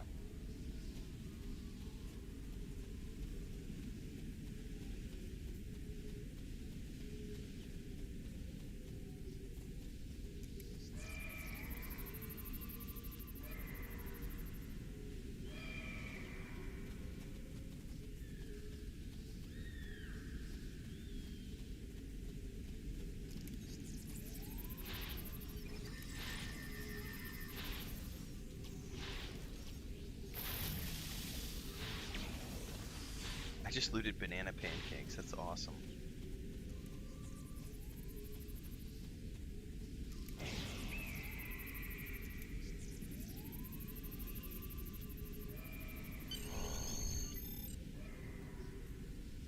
His was the most human.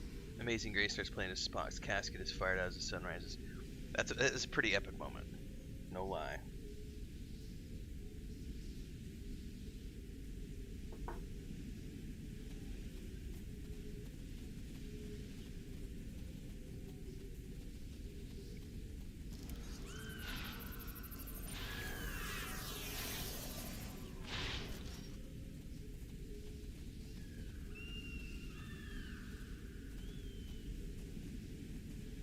Hang on, where'd that go? Beam to sickbay.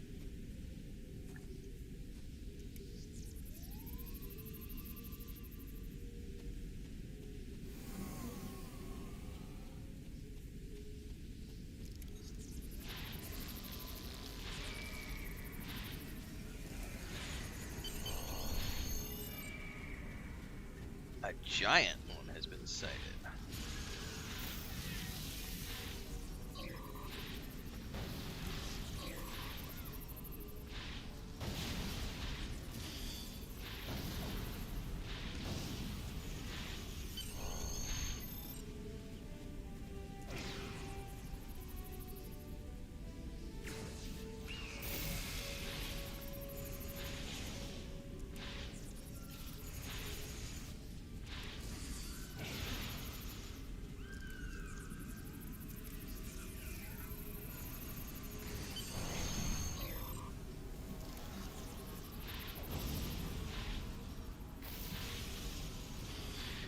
Alright, so we're gonna go confront to evade, it says. It also says we can contact our ship to get beamed back to the city. But I wonder if that's gonna work if we're constantly under getting attacked.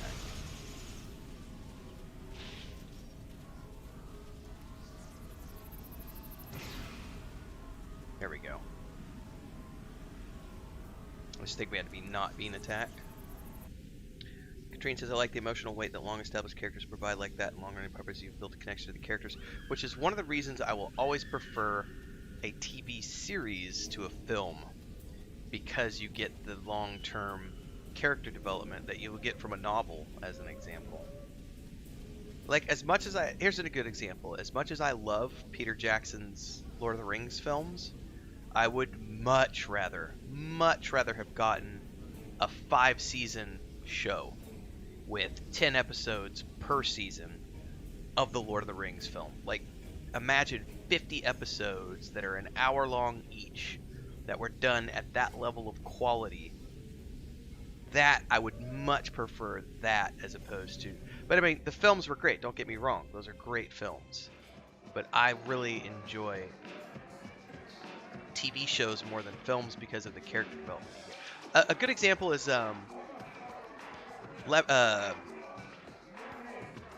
Justified with Timothy Oliphant. That show and the character arc and like all the side characters that you Obviously, like, it was an error to mislead you. doing everybody like. Do not mistake my actions to be hateful. I bear no ill will toward you. Besides, the taciturn X-Borg bit almost always works. I cannot be seen aiding you. The Orion Syndicate would kill me if they knew. However, if you have the resources to survive in the desert, then you might have a chance against the Syndicate. Yes, I agree. Not very many franchises have done the movies and films together that well. I know that they wanted to try that with the Dark Tower show, and they haven't been able to pull it off yet. You know, remains to be seen. I can only confirm that the Thaleron triggers are in the possession of the Orion Syndicate. I cannot say any more than that. Call it a leftover default of cowardice, or perhaps a strong sense of self-preservation. There's only one man in this town who'd be willing to help you, and that is a man who calls himself Law. He does not come out of his home nearby, but I will tell you a way to signal him. If he wants to talk to you, he will. Okay. Let's go find this Law.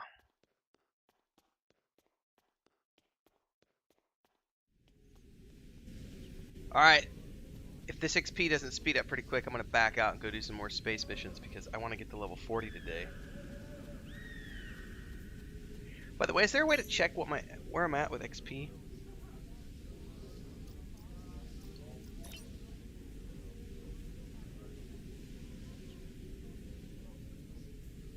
There it is, right there. 4568 of 9,000. That's gonna get me to 39.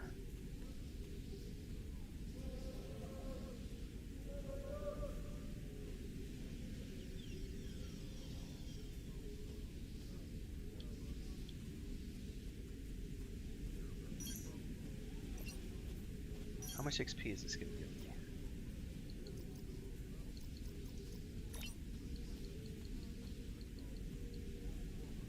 Hang on, what am I doing here?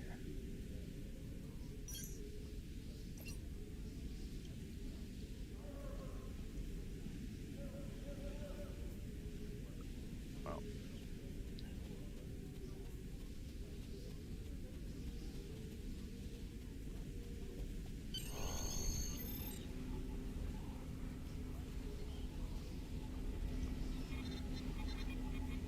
Who is it? Oh, you're not from around here, are you? Who told you about the signal? Are you just here to annoy me? Maybe. If you know the signal, then you know I used to be a peacekeeper around here. Well, I'm not signing back up for it. Not after what the Syndicate did to me. Leave me alone. Timothy Oliphant is hot. I haven't watched it since it was released on TV either, and the only reason I bring it up, Katrine, is because they're doing like a follow-up right now. He's filming right now. It's actually being filmed right now, and it's going to be a follow-up show. He's in a different city years later. I think it's just a one-season thing that they're doing, but yeah, Justified was awesome. Peacekeepers, ha! That was a novel. Thaleron triggers? Why should I help you with that? I'll guarantee your safety. I suppose since you've got yourself a fancy starship and all, maybe you might just be able to make a stand. I'm sure there's still some data there. You'll be able to find information. Alright, so we're going to go out to the ruins now, it looks like. Is there any other way out of this city?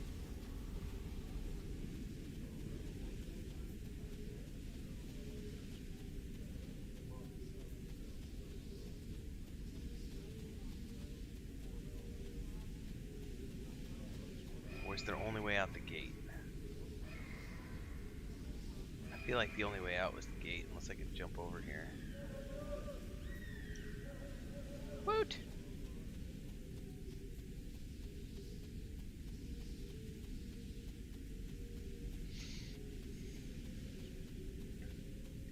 American entertainment can be great, yeah. Hollywood, it's the one thing Hollywood can be very good at, is spinning out tons of really good entertainment. There's also a lot of shit that comes out of Hollywood, but there's, you know, a lot of really good stuff too.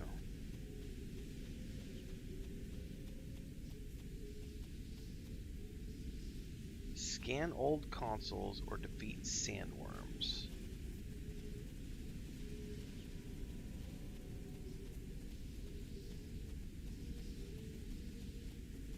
Well, I see something over there, some sort of old ruins.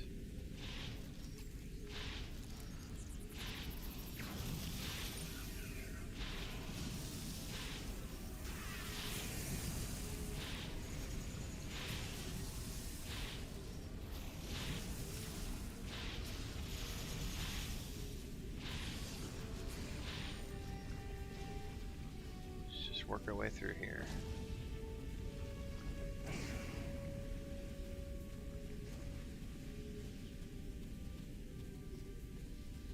Can't scan that like I thought I could.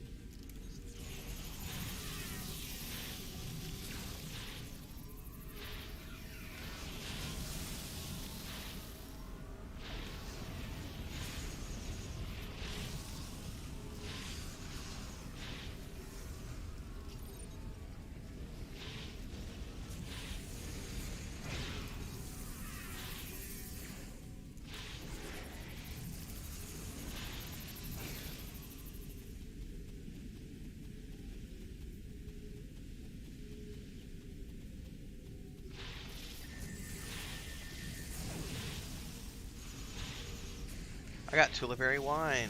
Sounds tasty.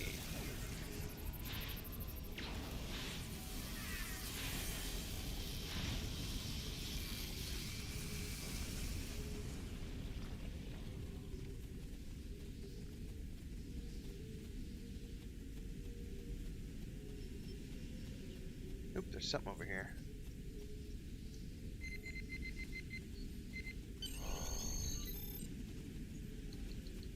Nope, I don't want to use that.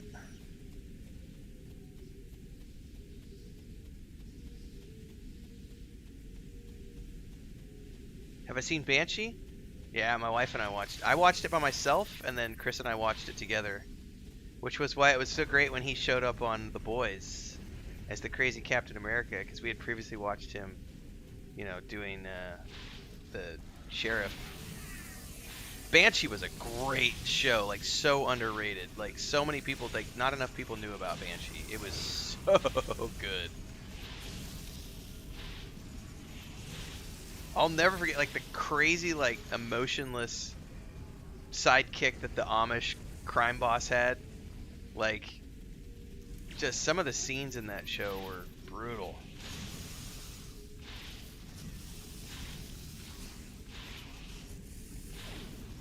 Also had some really good sex scenes in that show, not gonna lie. Like there was a good show. Like overall, that was just a really good show. Super violent, but great story. I actually watched the first episode recently, like maybe 2 months ago, because it popped up on like TikTok, some clips, and so I just like somebody had all the clips uploaded from the first episode on TikTok, and I literally just sat there one night on TikTok and watched like the first episode via clips. Are you depositing all the cats in here, Chris?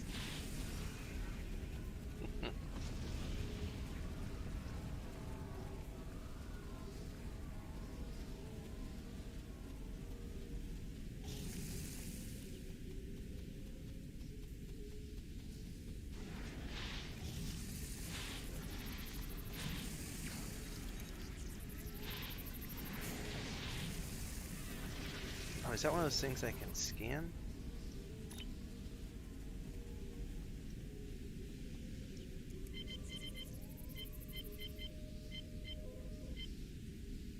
That was.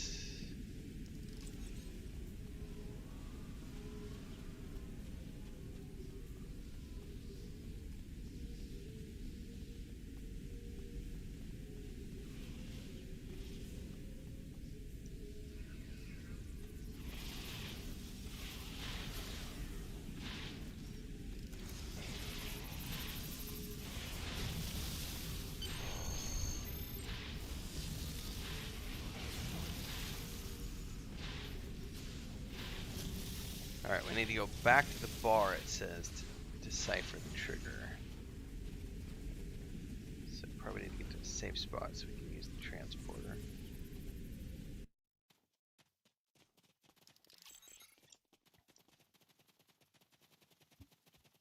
My dude is like freaking out. There we go. Yes. Wait, is Hood the Oh yeah, Hood was the police captain.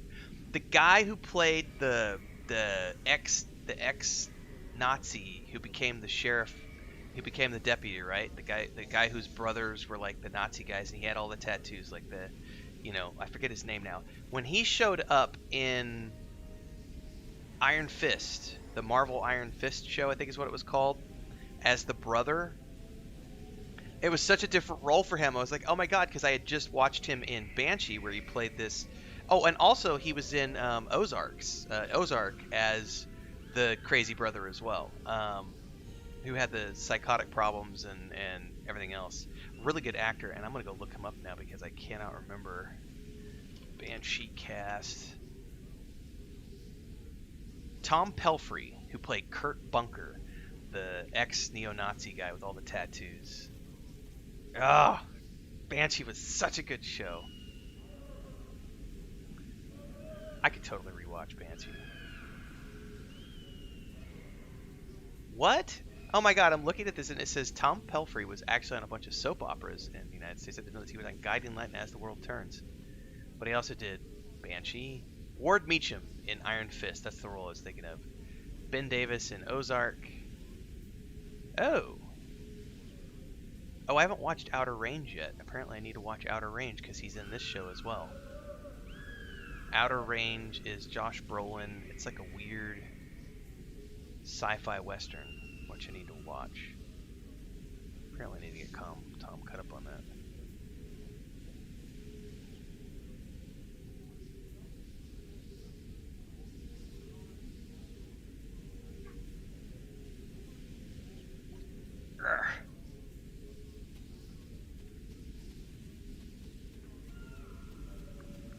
Alright, I'm going to do this, but then I'm going to back out to space because these are not giving me enough missions, enough XP, and I want a ding. I want a ding today. I don't have an unlimited amount of time.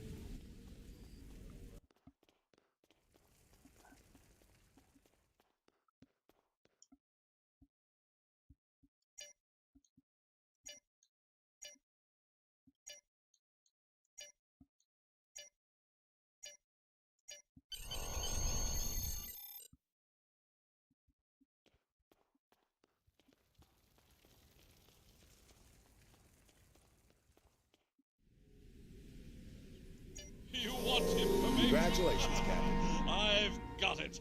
Just don't let people know I gave it to you. This blind man must be some sort of mole for the Orion Syndicate. The guys who have those triggers you're looking for. Okay. You want information? I might be able to get enough XP for these. Hold up. Yeah, I'll get enough XP from running this storyline. Alright.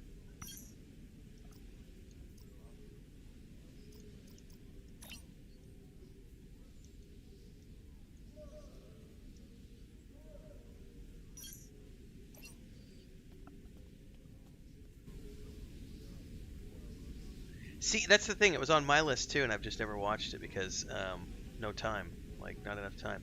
But it looks like a weird sci-fi, and I love Josh Brolin, so I just need to watch it. Chris is still. She just finished The Last of Us with me 2 nights ago, and I'm up to speed on The Mandalorian because I'm reviewing the episodes, but she is 2 episodes behind in The Mandalorian, so we got to try to watch the Mando so that she can get caught up on that.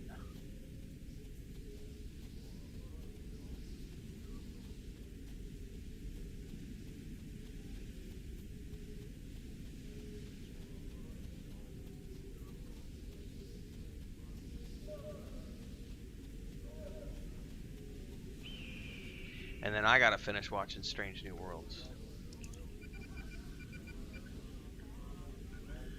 But I think that was the last show that I needed to get caught up on, so I'm pretty much good to go with all my shows.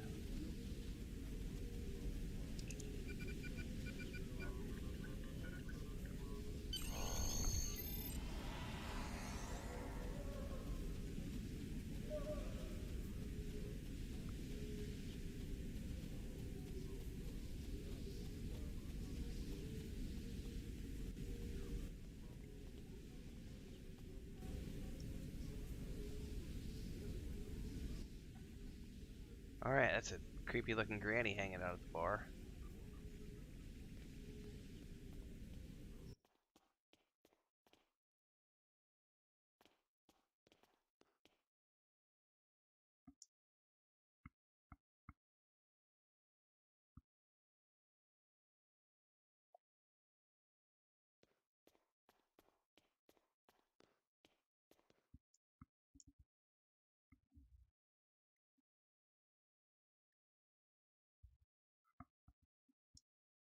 Oh, this season of The Mandalorian has been the best one yet, I think. It's so good.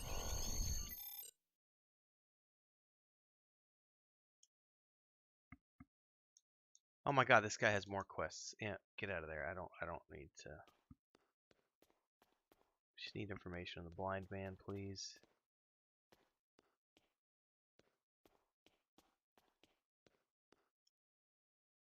Buy a round at the bar from the bartender. We may not like you, but we'll around for the whole bar? Well, that's a mighty fine gesture. Tell your patrons I'll be standing up to the syndicate.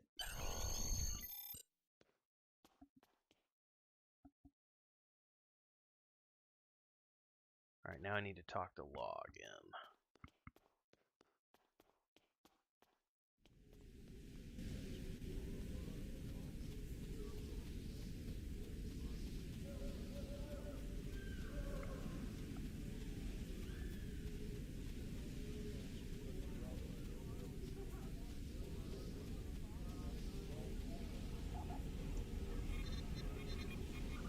Folks around town are starting to talk about you.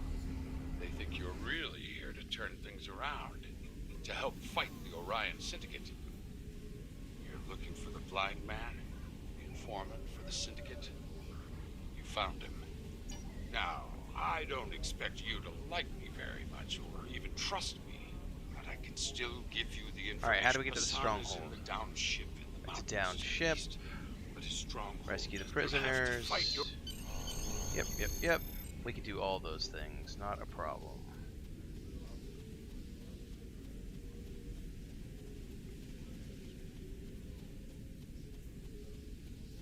I do not feel compelled to do the whole dialogue when I can read twice as fast. Not when I'm on a mission. I want to get my ding. Come on. I'm stuck on the stairs.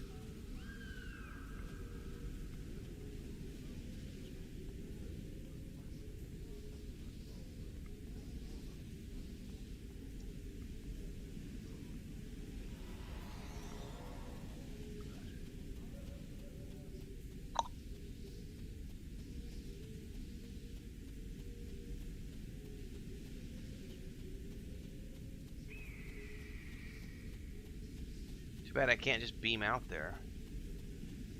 But no, they make me run on foot.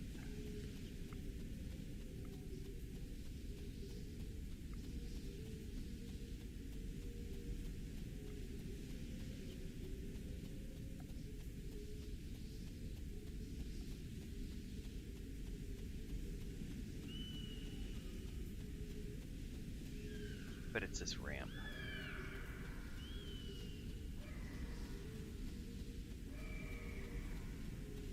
Yep, new respawn point unlocked. Somebody may have been up this way. Yep, there they are.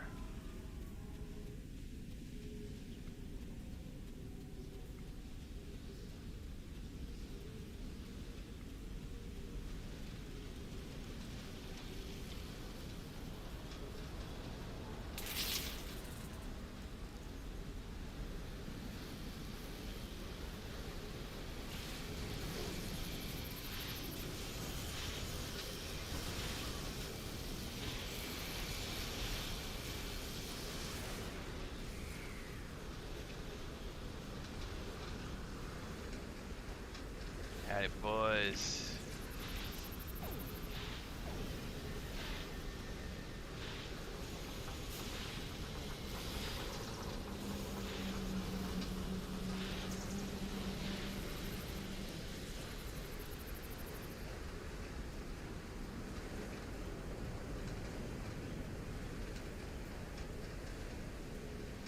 Unless the voice acting is really good, skip early. Yeah, it's got to be like professional voice acting. Otherwise, I'm the same way. I'm just like, yeah, skip, because I can read twice as fast.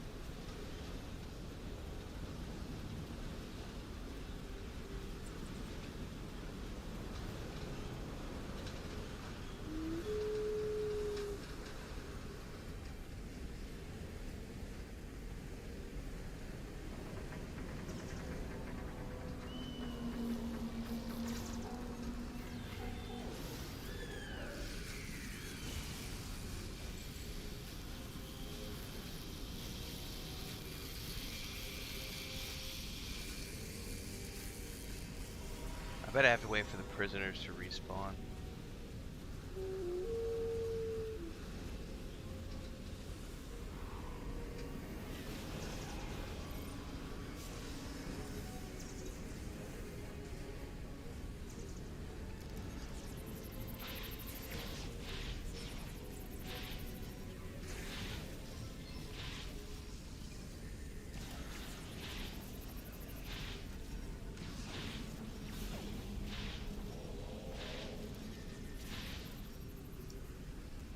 Nope. These are mine to beam out. Okay, cool.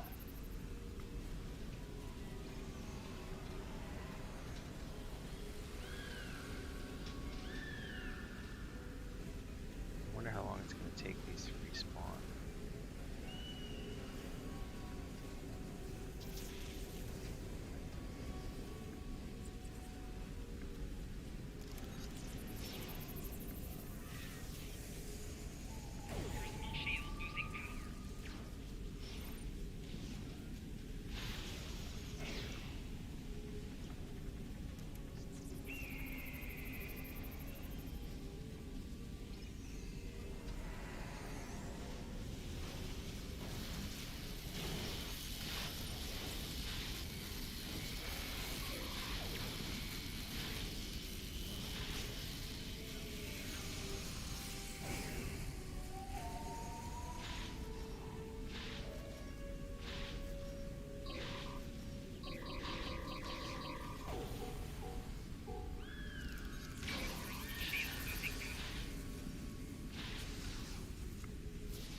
Thank you.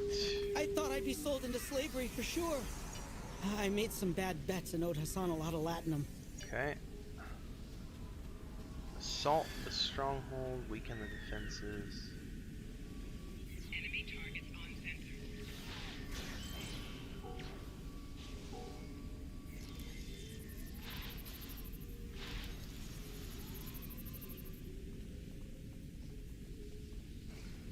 Okay.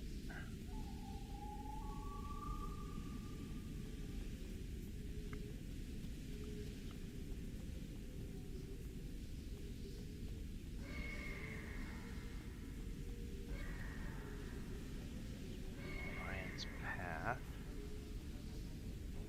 So I'm not sure what I'm supposed to do here to weaken the defenses, but I wonder if it has to do with just killing bad guys. Oh, he just knocked you down.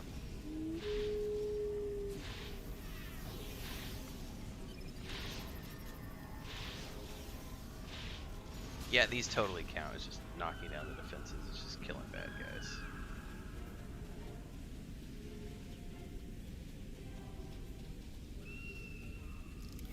Enemy targets on center. Oh yeah, Net Jedi Survivor. It's almost here. A month to go.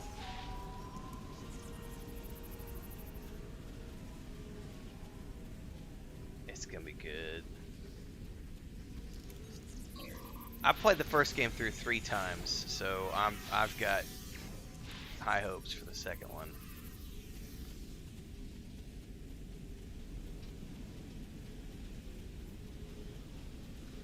And I recorded a video this morning. Respawn's working on a FPS for Star Wars and a strategy game, but the FPS they're working on is supposedly based on Dark Forces, or inspired by Dark Forces.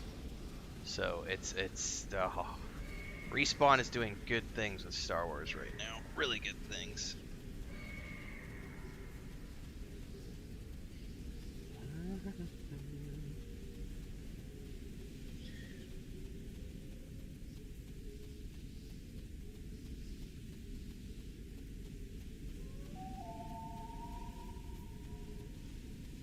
Take control of the courtyard.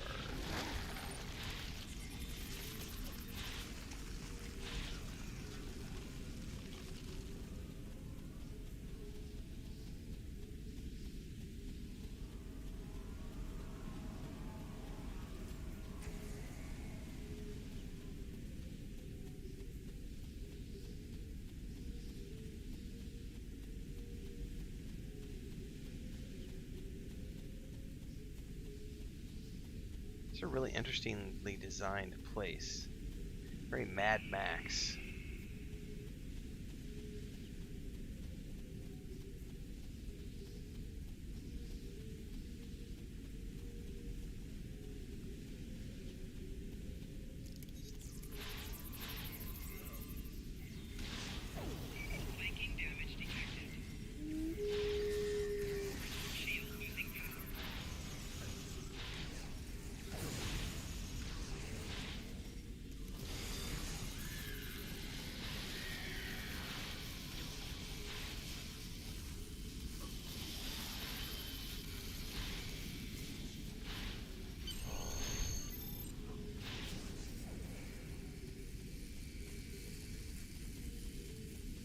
What does Shangdu stand for? Oh, getting shot at.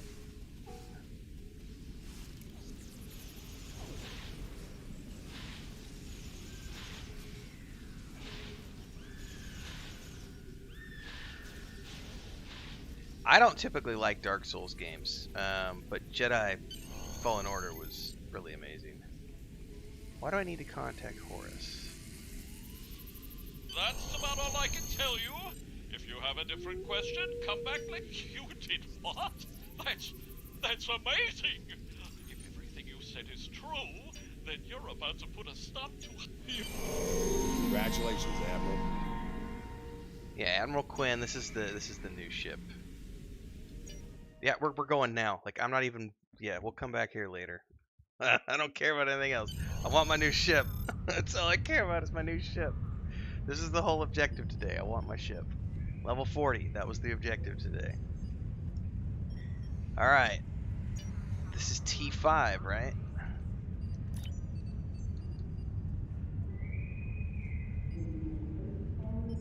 Okay, I get my choice between. Okay, now let's look at cruisers. There's the Star Cruiser, the Assault Cruiser. Well, I think looking at the two, I want this. I want the Assault Cruiser. Visually, the Assault Cruiser looks way cooler.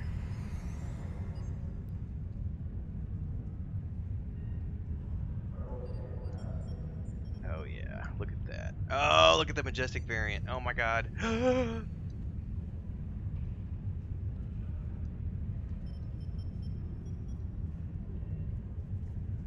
Okay, yeah, let's just out of curiosity. Console slots.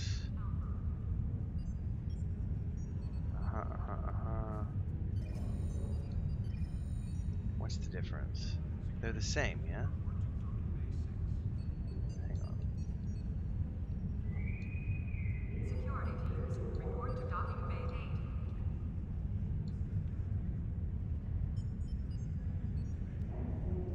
8. Star Cruiser. That's ugly. I don't want the Star Cruiser. That's fucking nasty. Alright, we want this one right here, the Assault Cruiser.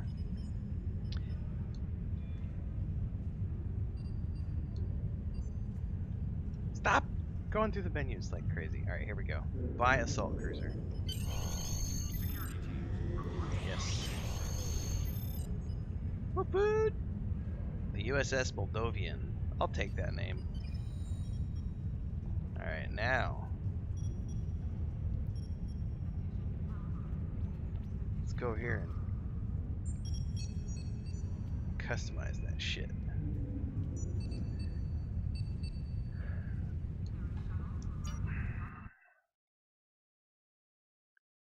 Oh, I need to switch ships. Hold up.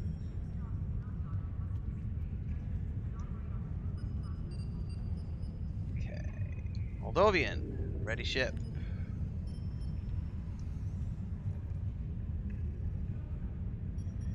USS Klamath. Dry dock. The shuttle to Saturn will leave at 0830 hours. However, we need to go in here and turn off the visuals to that because I don't want to see it at the moment. Let's customize this stuff.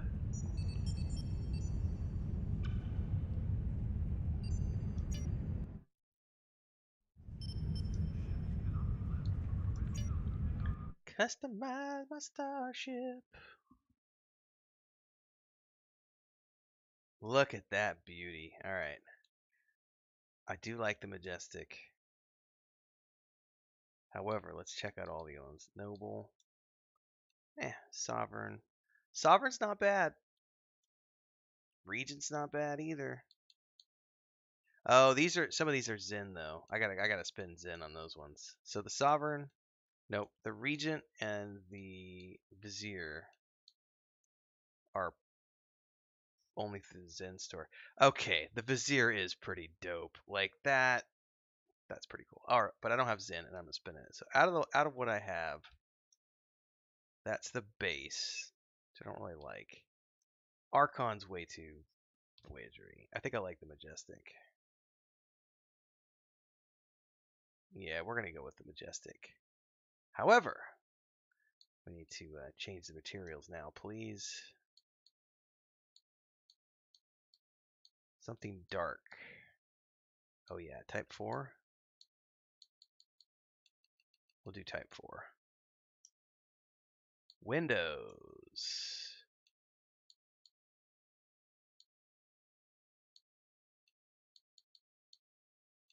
Ooh, the Galaxy's not too bad. Let's do the Galaxy windows. Colors. Let's look here. What do we got?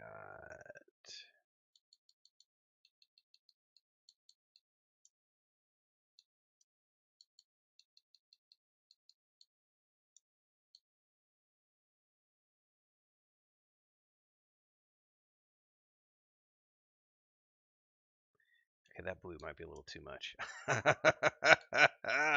The purple might be a little too much as well. Hold up, we gotta do something a little more subtle. That's not bad right there. This is essentially trim. That's subtle. A subtle dark purple, dark red. I can dig it. The Daystrom Station Easter egg walkthrough in the Picard episode is amazing. Oh, yeah, because they had James T. Tiberius's, so Kirk's corpse, Picard's corpse, the attack tribble. Like there was so much there. Yes, Archer's body on ice, some sort of Lazarus project. I don't know. Or as you say, was the data drawing from their combined experiences, possibly to feed into the security system? I have so many questions. So many questions. Ooh, you can change the saucer as well.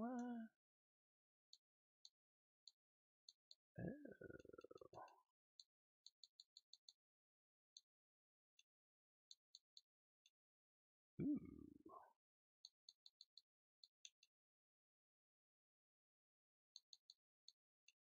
that's too much.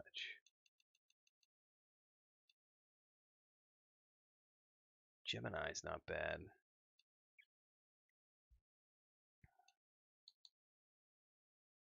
Let's go with the Gemini.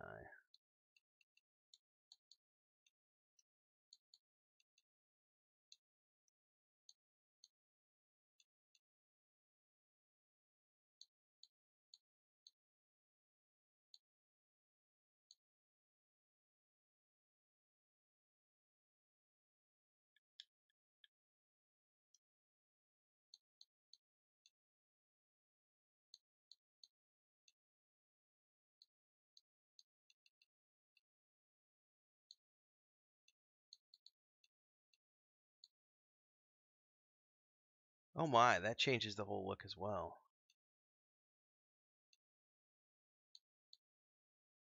Oh, I think I rather like that. The Regent.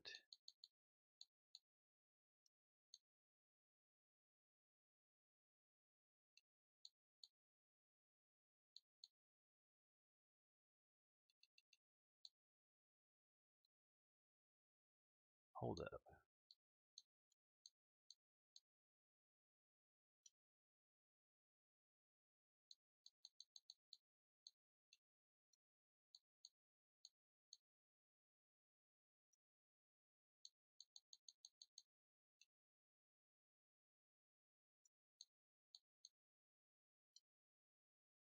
So it won't actually let me change those. That's interesting.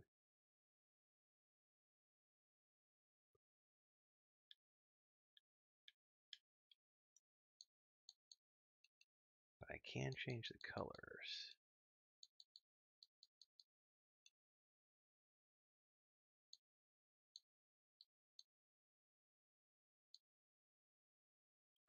That's not bad.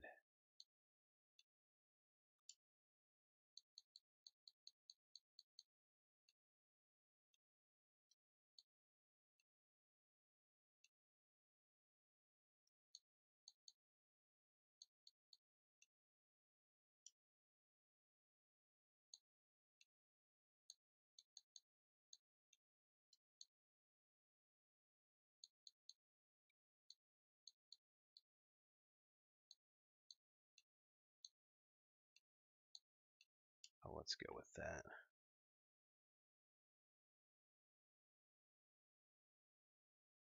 Interior. The thing is, the interior doesn't really matter to me because you can't really explore the interior on the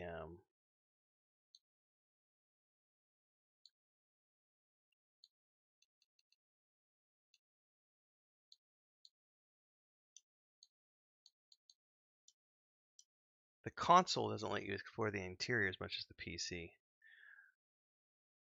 Yeah, someone on TikTok put a clip up this morning I noticed on switching between the various personalities, and they're like, this is a master class in acting.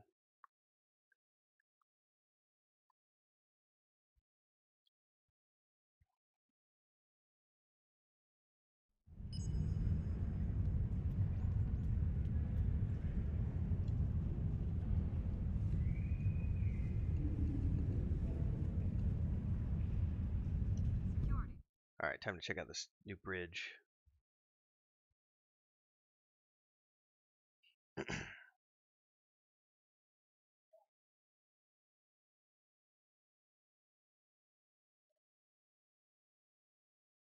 Chris is yelling at the cats.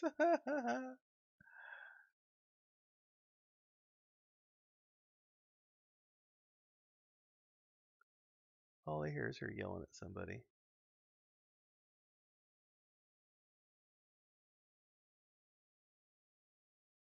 Oh, she's yelling at Leia. Leia is apparently being a naughty girl.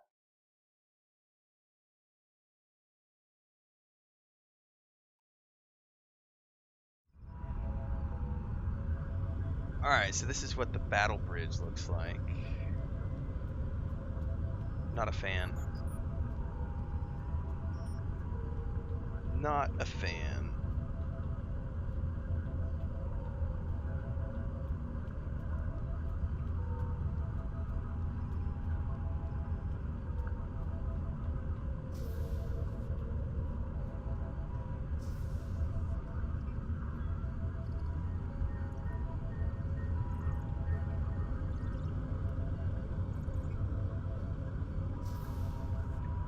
Well, I never spend time here anyway, so it's not that big of a deal. Okay.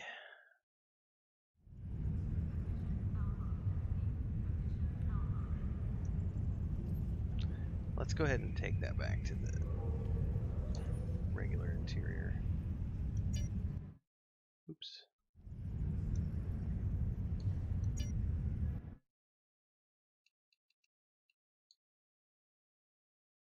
Origin.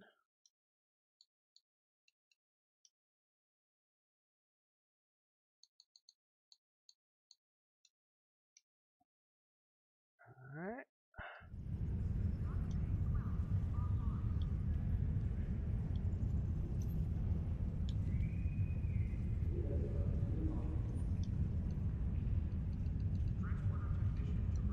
Let's go check this out.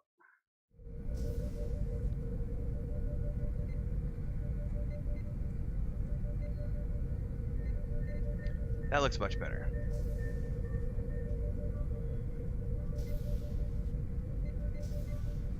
So it's too bad you can't explore the ship fully on console mode. I was reading that that's one of the limitations of the console is that they don't let you explore the ship like you can in the PC.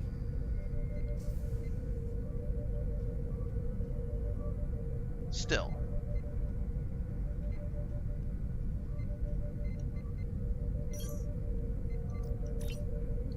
Alright. Do my trait since I hit level 40.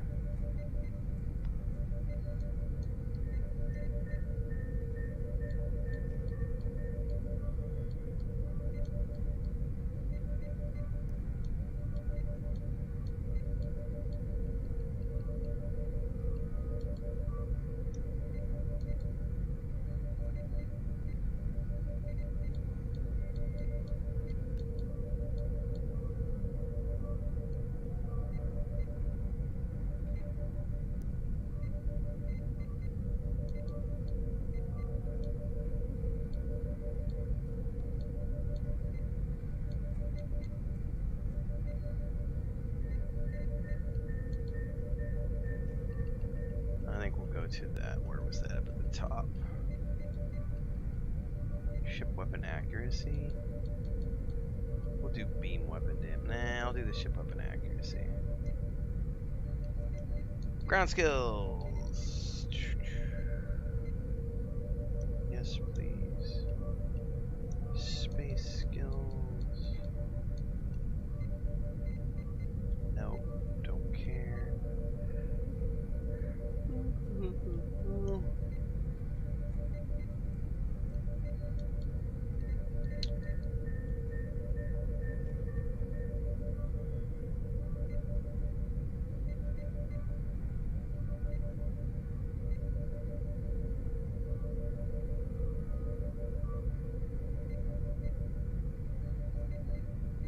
That's interesting.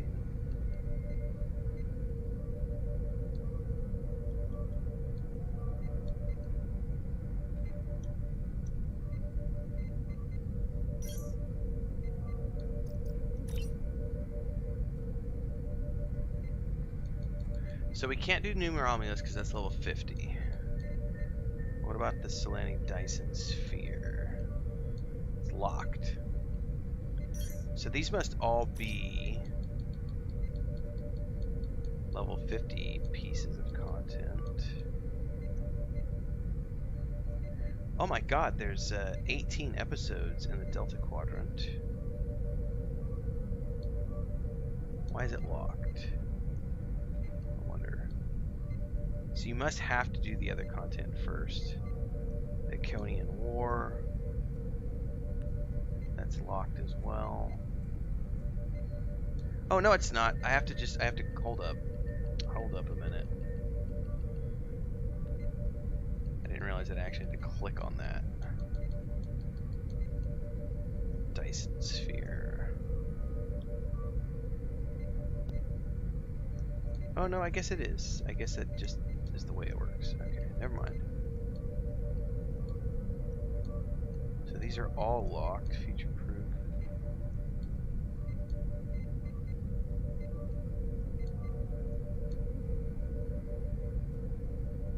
Oh, Changelings in Vorta.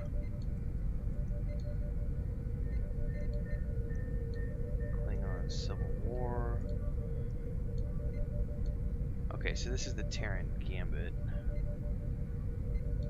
which I accidentally did the the last episode of by accident. All right, so okay.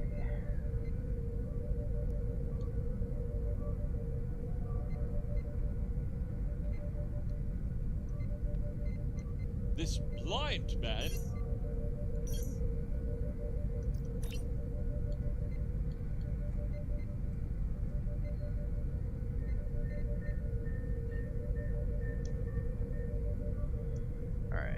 Infiltrate the stronghold. That'll be the next quest. Him from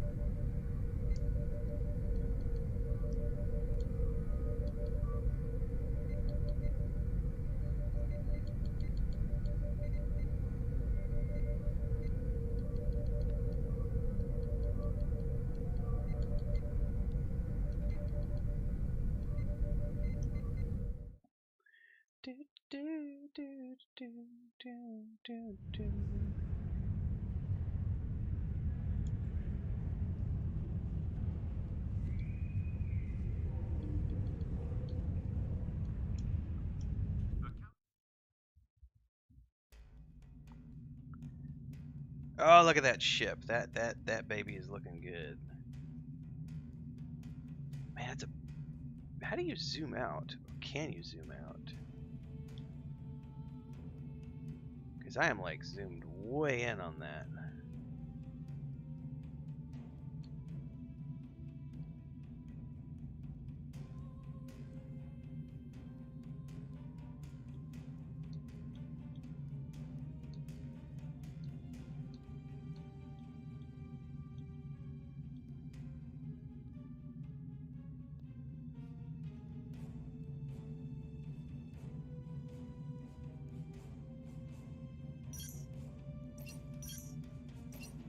Yeah, I have no idea. Alright, well. What's up, Anze?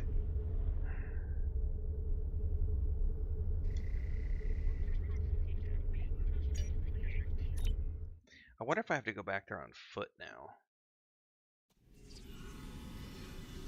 Indeed I do.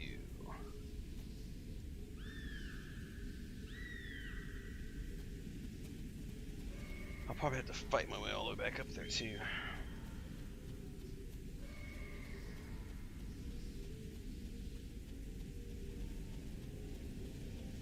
Ample nacelles. Yes, that was a sexy ship. That's why I wanted to get to 40 today. That was the whole point. Was I was not happy with the level 30 ship. I was like, it's kind of ugly. I want the next one. So the level 30, level 40, mwah. And I like my purple lines. She looks good.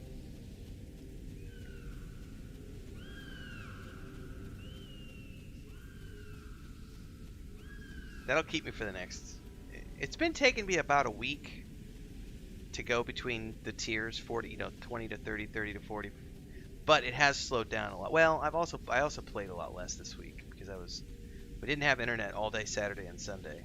Well, I did, but it was just shit. For some reason, they were doing work on it, and the downloads were crap. So, my uploads were fine. So I just did a bunch of video production, but I didn't get to do any streaming on Saturday or Sunday. Usually, I play Star Trek Online on Saturdays. So I'm a little bit behind schedule this week.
Oh, I probably don't want to do that right there.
Alright, there's the approach.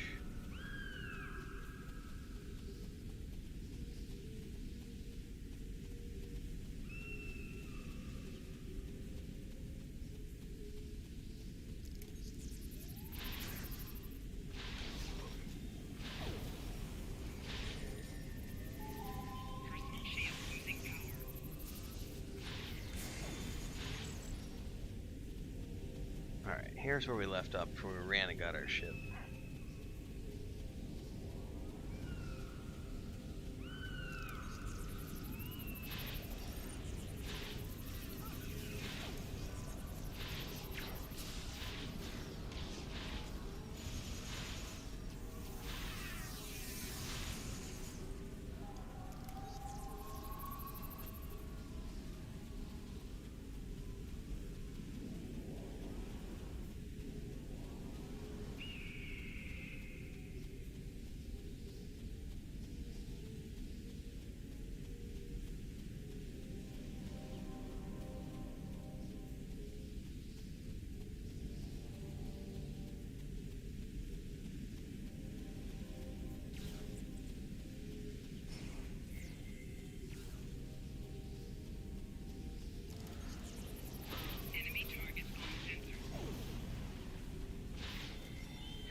They're not gonna let me in unless we've defeated all the bad guys or something?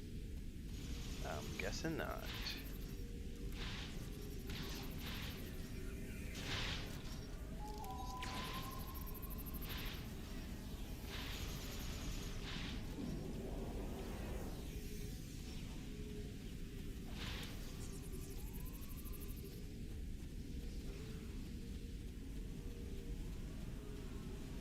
Oh, never mind, it was the other door.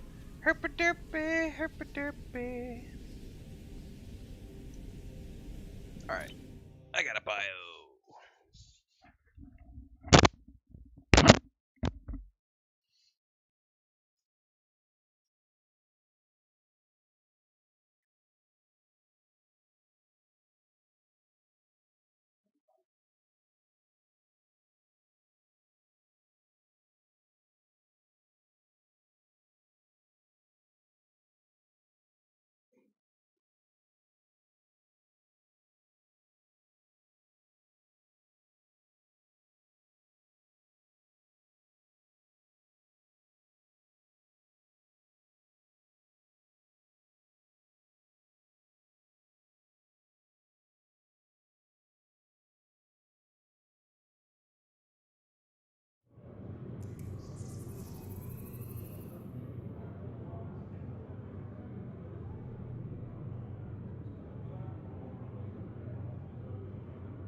I have the full contingent of Hobbit cats in here right now.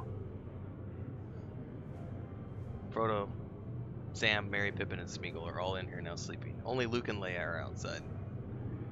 Chris is finishing up lunch. She's about to go give water to the chickens. How are all the goats and sheep, Katrine? By the way, when you said earlier that it's -1 Celsius and it's 40 degrees Celsius here, that is such a huge temperature. It's fucking hot here. It's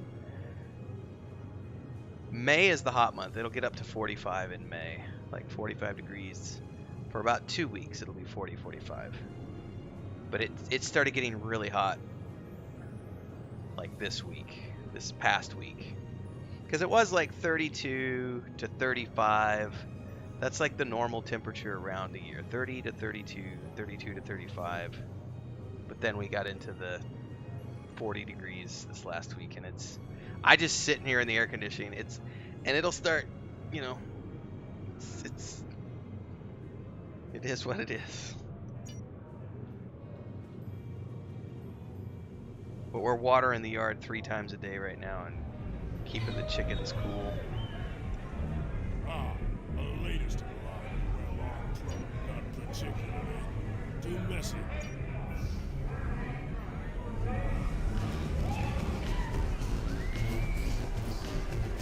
Space bar.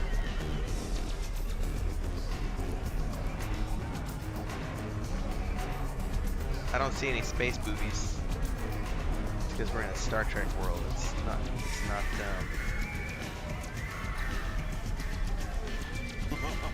I love this place. The fighting, the drinks. Hassan has a handful of champions and a bunch of people who owe him money.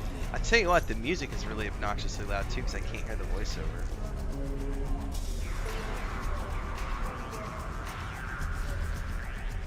That's part of the ambient background music. Gotcha.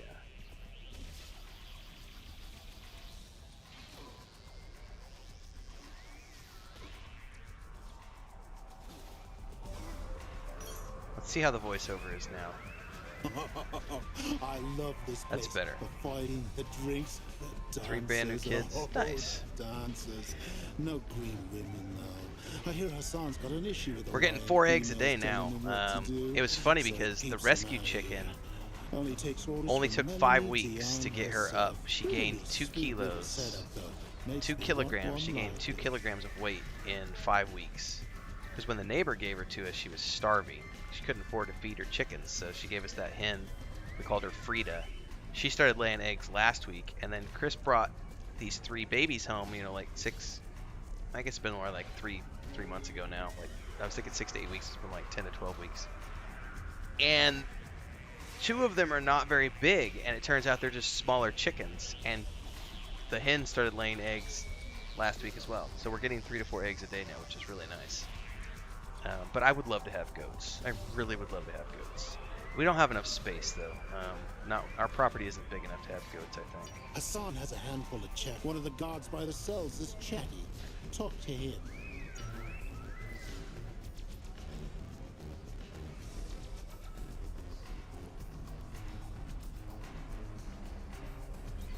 Care to make a friendly wager on the next fight? Whoever ends up in the arena next. You'll have to talk to Jensen.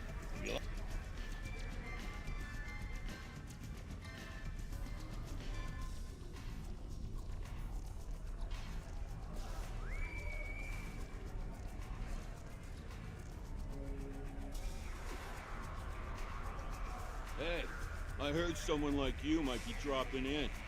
Eyes, ears. Yeah. The sun's not dumb. You shot your way in here. You think we wouldn't notice?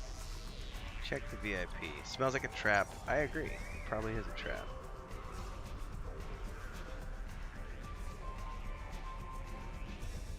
The VIP area.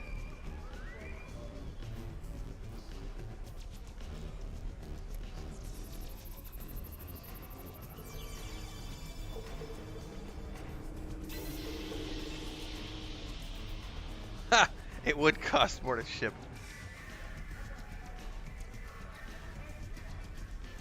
So, you found your way here. I'm selling throwing triggers. I want them. Sorry, that deal's... Yeah, I might. This deal was a little... Uh-oh, we've been transported to the arena. Get oriented. 5, 4, 3, 2, 1. I guess... The Master of Hounds! Can he bring our new fighters to heel?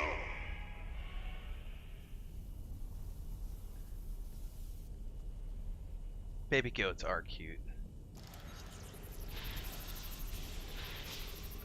Well, I can also say that my brother and I have been talking about getting into meat goats for a long time. So my brother does meat cattle. And sometimes, the cattle market is good, sometimes the cattle market is bad. But he has a lot of property, and we've been talking for years about starting to do meat goats and buying like 100 goats. Now that would not be here though. That would be in the United States. Can the Mugatu make our fighters sweat? I don't know. He sent me a message about it again a couple weeks ago. Said we're circling back around to having the conversation again. So that I may end up getting into goats at some point. Just not here at home. It might be up in the United States. But that would be a partnership with my brother. Assuming I get involved with that.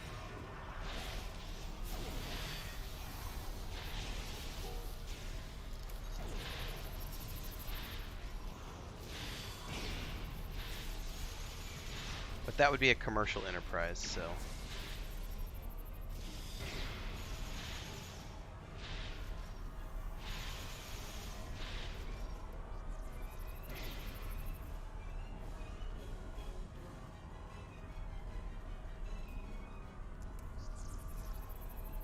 Nice, your goats are for me. Yeah, they are not too cute to eat. Correct. Now, if we do it, we would be, you know, we'd keep some for ourselves, but then the rest we would be selling on the meat market, just like we do with, just like he does with the cows.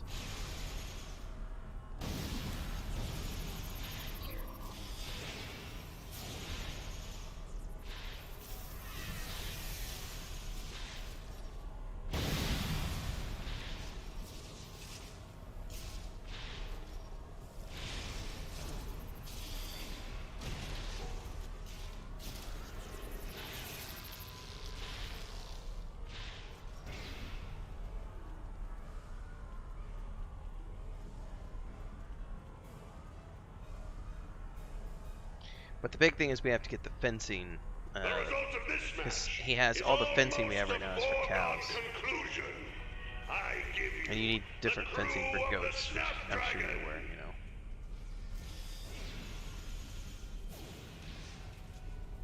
The crew of the Snapdragon.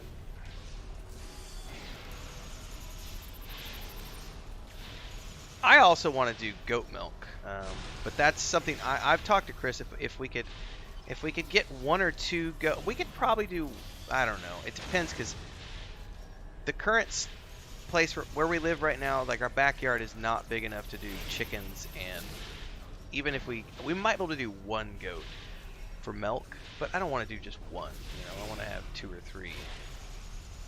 Because my aunt in the United States, my mom's sister, she does 5, I think she has 5 goats that she does for milk.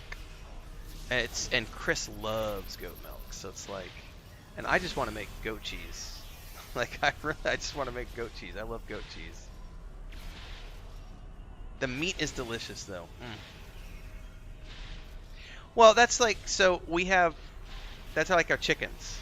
So Chris has, right now we raised 3 new chickens. One is a hen, 2 roosters. Well, one of the roosters she likes too much to. The other ones we're gonna eat. The last batch we raised 4 roosters, and she killed all of them. We ate all 4. But we will eat one of the roosters that she has right now, and she's keeping the other one because the other one, as she said, is too cute to. And he's a small. But they're starting to fight today, the 2 roosters. So we're gonna have to butcher the other one soon because they're fighting and. Yeah, I've had it with this place. Maybe time to start over. So we'll have chicken. We'll have some chicken tacos. We had 3, but 1 got too old, so only 2 milkers now. Do you guys milk by hand, or do you have you do it with machines? And if you do machines, do you use, like, if you only have a handful of goats, I'm assuming you just have a small milker. So I grew up on a dairy farm, so that's the only reason I asked. So I actually grew up milking cows for many years, and we had 100, I think 100, between like 85 and 100 cows that we milked twice a day, every morning, every night. And then my dad switched over to meat production when I was out of the house and I was an adult. So I have never been involved with the meat production, the meat cows. But I know my aunt has like a small portable milk machine for her goats, and then they have a little platform, and then she brings the goats up on the platform, milks the goats with the machine, and then. But some people do it by hand when they only have 2 or 3 goats. That's why I was kind of curious. Just by hand. Yeah. If it's just a couple, that's not. And no, honestly, that's good exercise to keep yourself, in shape and.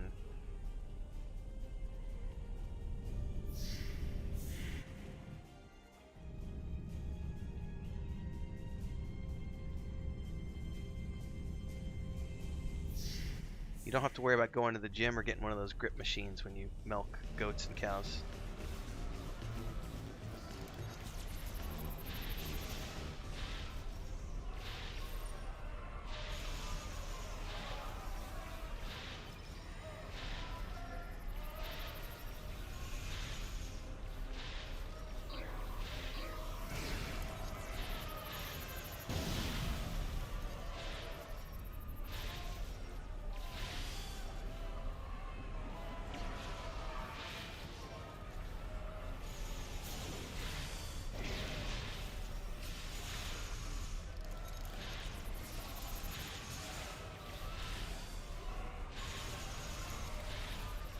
Oh my god, we're getting into the fight with all the patrons too.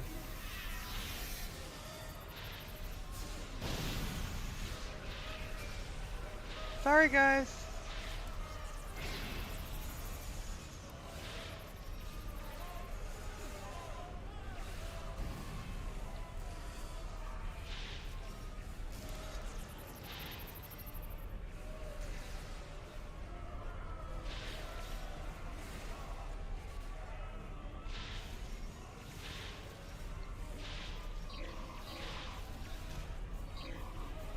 This is not good.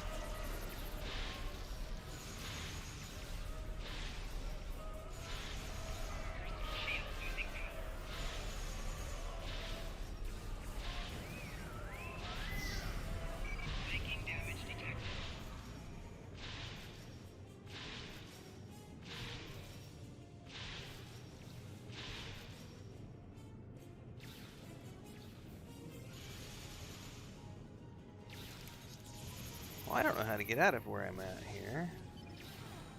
Uh-oh, where'd my weapon go?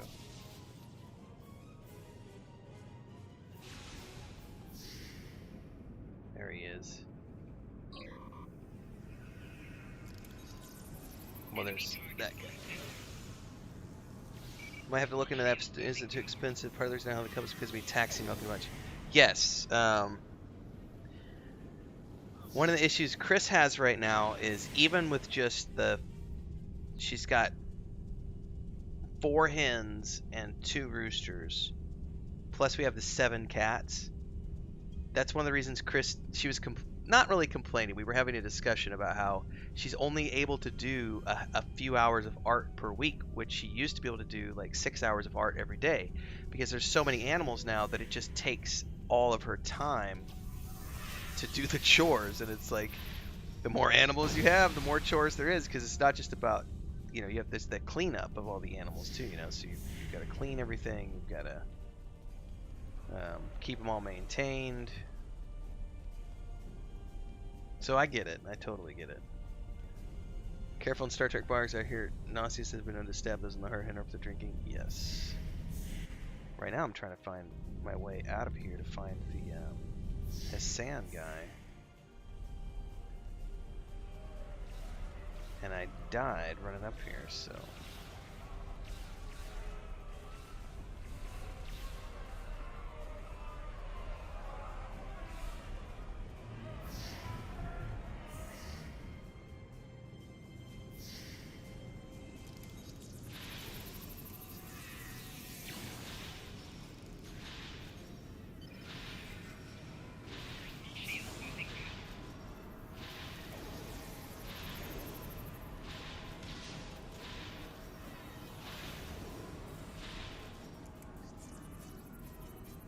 I think we found him.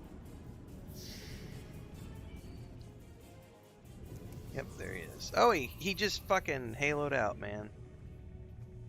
Haloed, sorry. Yeah, what world am I playing in?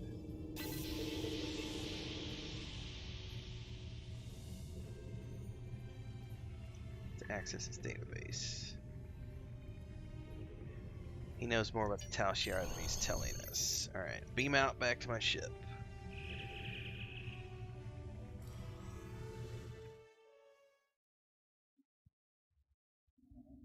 One of the things that's been interesting for us, I don't know your situation, Katrine, but like we live a long, like we're 2 hours away from town, like well away from the city.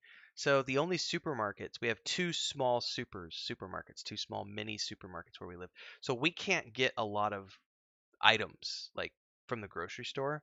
But thankfully, Amazon is getting better at providing groceries like canned goods and pickles and pickled onions and things that are in jars and things. So like we spent as an example, it's hard for us to find good coffee where we live because they just don't have very good coffee. I've tolerated Romulans, And we're not in lowlives, the and city, scum so I for too can't long. Nimbus is a I syndicate can't go to world, like a and nice that supermarket is who will and remain. get my specialty Everyone coffees else and should stuff. run while you can. So we were on I'm Amazon last night. cleaning It's like house. thankfully Amazon is starting to carry a lot of coffee and things. But we've been able to, that's one of the things has been slowly being able to like get the things we need, that are sometimes a little bit expensive, but things you need for the house.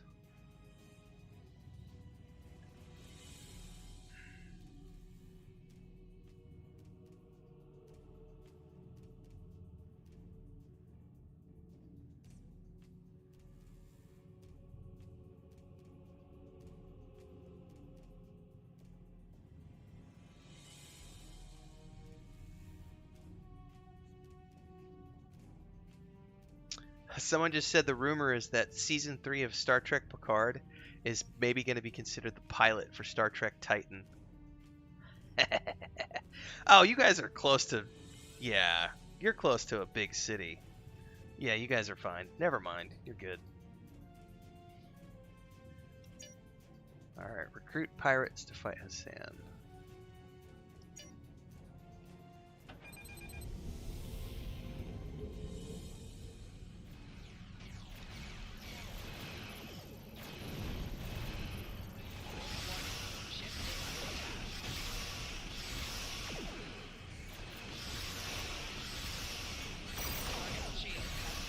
Oh, you know what I forgot to do? I forgot to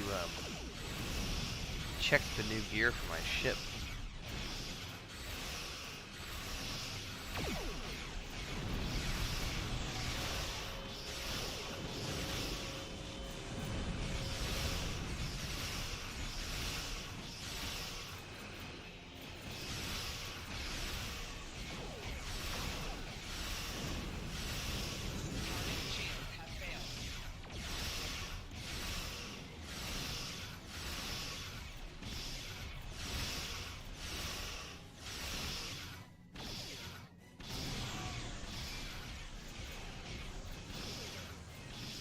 Our flow regulators are offline. We require assistance. Oh, we got you, buddy. Thank you. You don't know how helpful you've been. Okay, I rallied those pirates to my cause.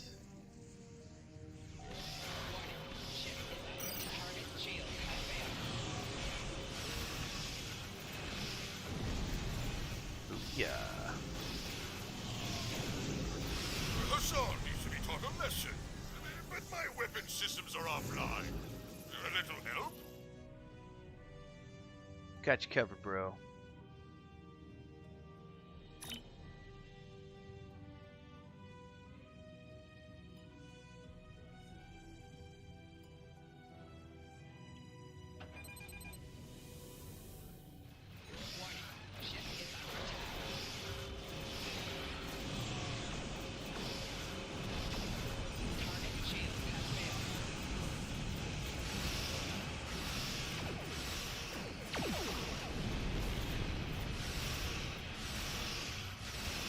You go to town every day to get fresh fish and bread. Okay, see, Chris would love to live where you live because Chris loves fish. Like, loves fish. Like, loves fish and seafood. And we don't get enough. But we do live on a river, so she gets a lot of river fish. But it's just she can never get enough fish. my back, and I'll scratch yours. You can start by getting my computer systems online.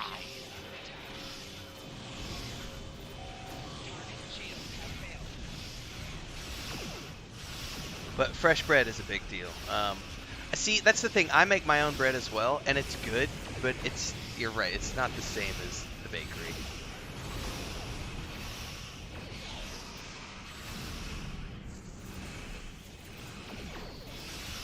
I don't like Hassan any more than you do. Get my shields back online, and we have a deal.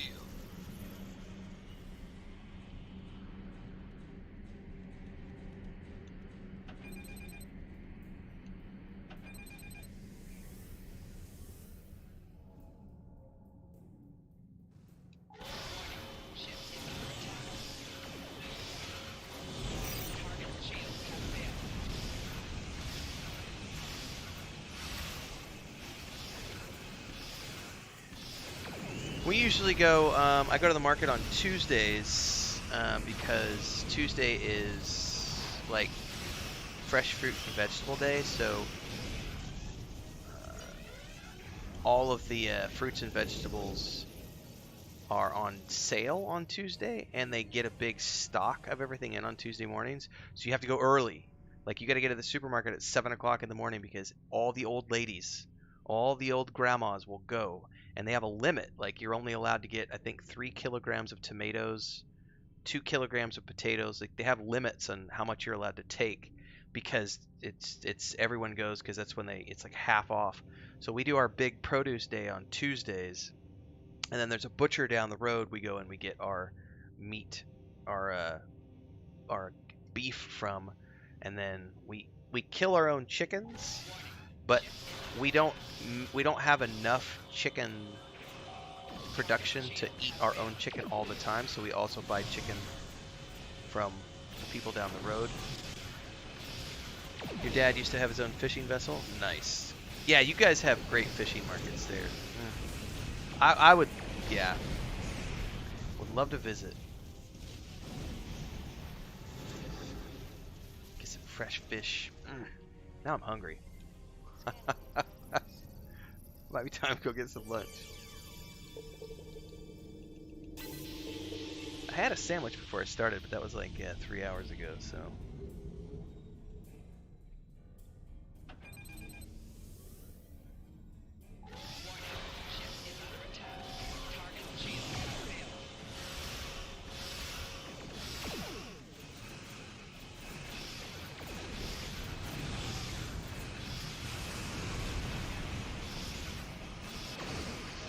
That was the nice thing for me growing up, is that we always had fresh dairy, fresh cheese, fresh butter, fresh beef, because we always had, cows. So, but I didn't, my growing up, we didn't have any seafood anywhere near where I grew up. So,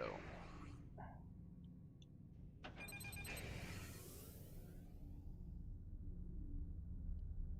says Syndicate forces somewhere, but I don't. Oh, there it is.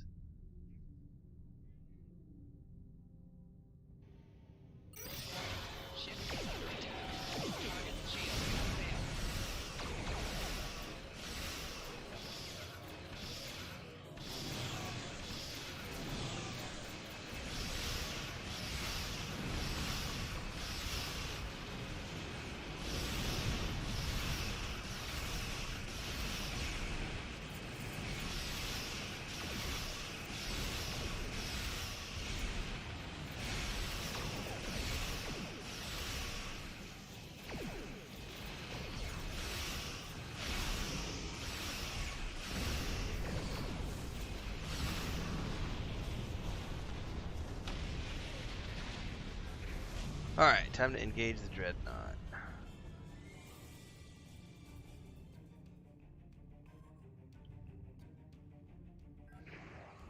Which is that thing right there, right?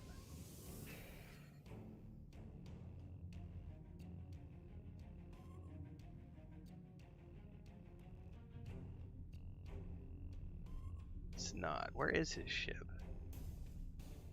We'll go scan this first. Oh, I see it. It's a tiny little dot. on the other direction.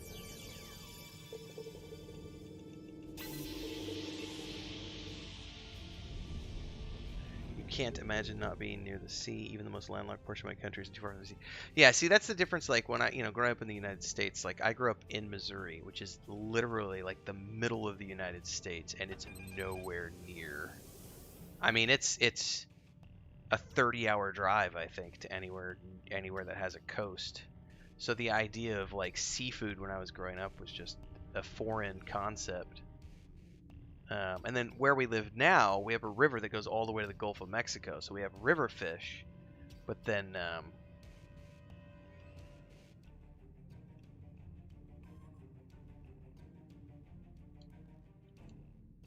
I have to look at a different map here.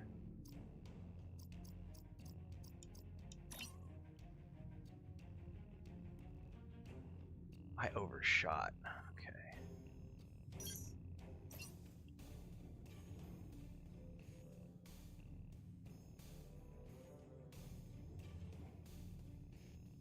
Where is this?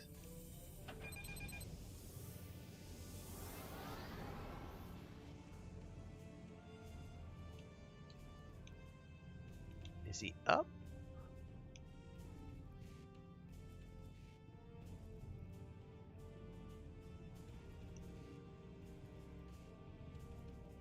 There's definitely something above us.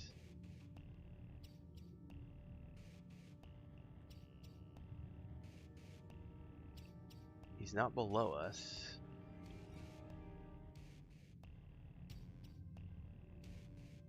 I feel like I'm a little lost with what we're supposed to be doing here. Yeah, the US is, it can be pretty big.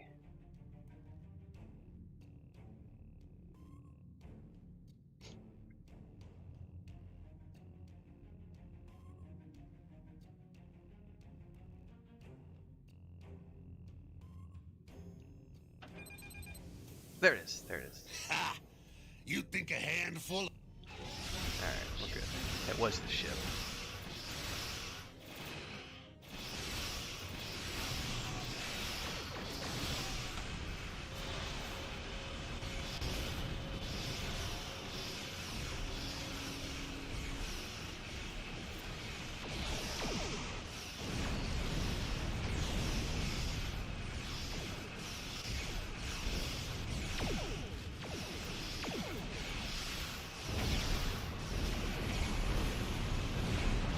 Crop dust. Woo!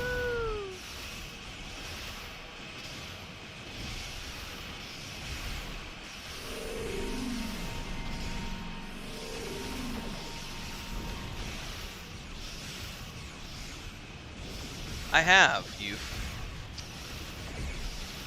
My very first trip that I ever took outside of the United States was when I was 19 years old in 1999. I went and spent 2 weeks in London. Went to a Fatboy Slim rave, went up to Stonehenge, went to Oxford, went to the Eagle and the Child, visited Tolkien's grave, hung out in the bar where the Inklings met. That was my first trip. And then I went back in, it's been a long time now, but I went back. It had to have been like 2004, 2005 maybe. But just for a very quick kind of overlay, I was on my way to Bulgaria, so I was just there for a little bit. But I've not been back since probably 2004, 2005. It's been 20 years probably.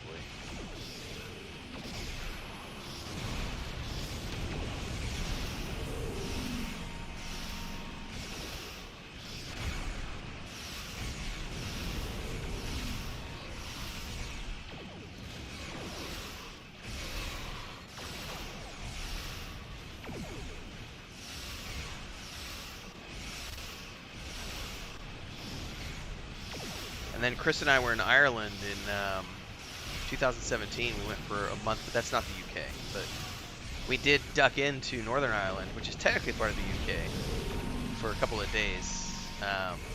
So I guess we were there in 2017, but not England.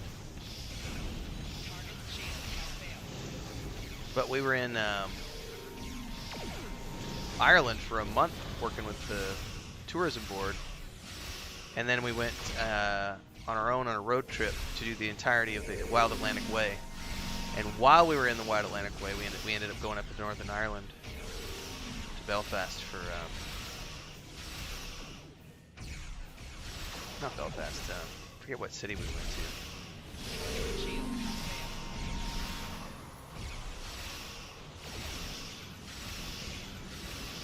Yeah, it was Belfast, because then we went back to Dublin for the rest of our trip. So I guess technically, yeah, 2017 we were there for a little bit.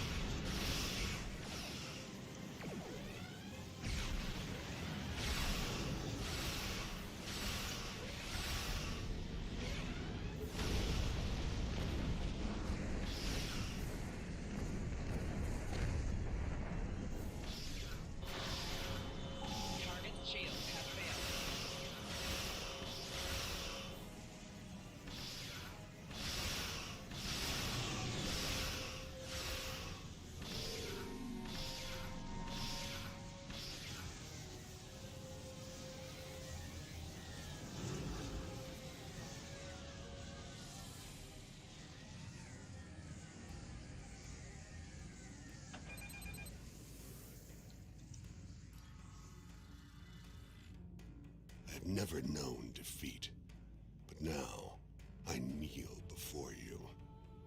I will tell you all. Alright, beam back down to Nimbus and continue the search for the Talshire base.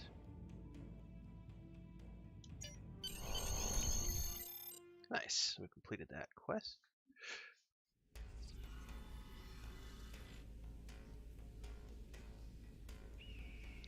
I think that, yeah, I think that the United Kingdom, England in particular, has some amazing countryside for sure.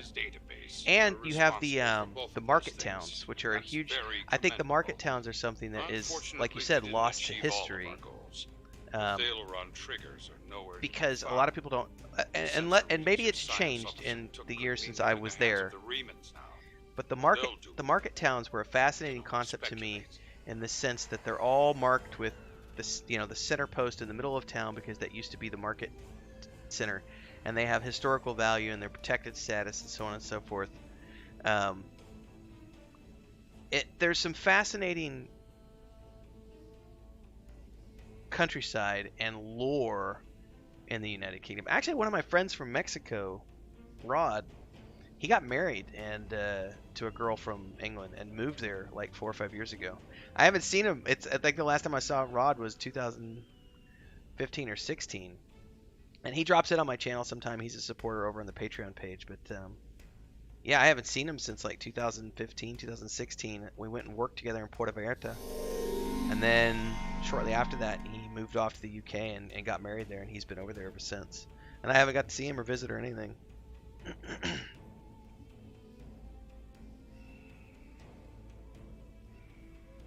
I'd love to go back, but travel right now is just out of the question because we moved to the homestead and we have so much we have to do here.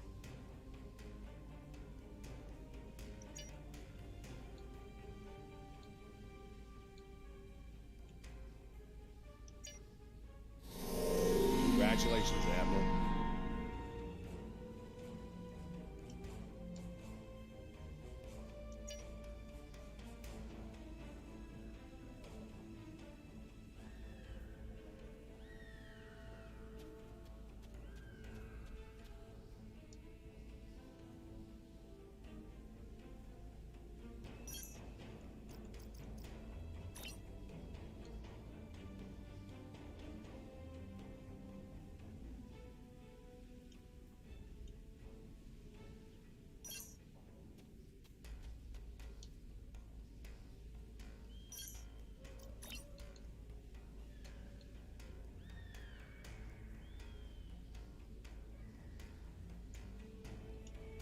When you first beamed down here, you want information?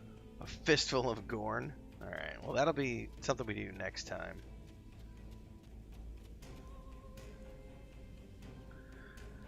I've been in Mexico now for 13 years, so I mean it's pretty good. Um,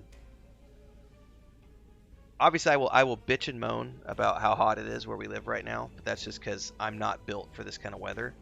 But I always say I'm not going to complain too much because we were able to pay cash for this place. So we have no mortgage, no rent. You know, it's paid. We have no debt, no credit card debt, no school debt, no car payments, no house payments. We don't have any debt. So, and Christina's family all lives here. So, you know, we bought this place and now we're just renovating it over time. So, you know, getting all the electrical work done, getting air conditioning installed in the office, getting the backyard done. I built the chicken coop by hand. I built the cat shelter outside where the cats sleep during the rain. Except they technically, this is the funny thing. I built a cat shelter, and yet all the cats, if you guys can see that, probably not. It's just full of, my bed is full of cats. There's 4 cats on the bed right there, and a 5th cat back there on the chair behind me. But they do. Mary sleeps out in the shelter quite a bit with her sister. But anyway, you know, we've been slowly remodeling things and cleaning the rooftops and getting our gardens going and getting all the chickens going and everything else. So it's not a bad place. The cost of living is affordable. Most importantly, we have universal health care here, so I don't have to worry about health insurance. That's a big thing. Because we get a lot of people who ask us, why don't you live in the United States? You know, you're from the U.S. and Chris has her visa. Why don't you go stay in the U.S.? It's like, because health insurance is a fucking joke up there. It costs a fortune. And the cost of living with inflation is just ridiculous. So Mexico does have its issues. There's some pockets of corruption in the country, but for the most part, it's no different than any other place in the world. And we have, you know, we're in the tropics. So there's tropics, there's mountains, there's desert. You can go up to Chihuahua, and there's mountains and snow in the Sierra Nevadas. And Chris and I have already talked about it. Our next objective is, as the YouTube channel continues to grow. By the way, this is going to be me plugging for anybody who's watching who hasn't done so already. Like, subscribe, and hit the bell icon. Support if you can. Super chats, memberships. All those ways are great ways to contribute towards our goals of $50 a day. As this all grows, you know, we're getting to the point where our bills get paid by YouTube, which is great.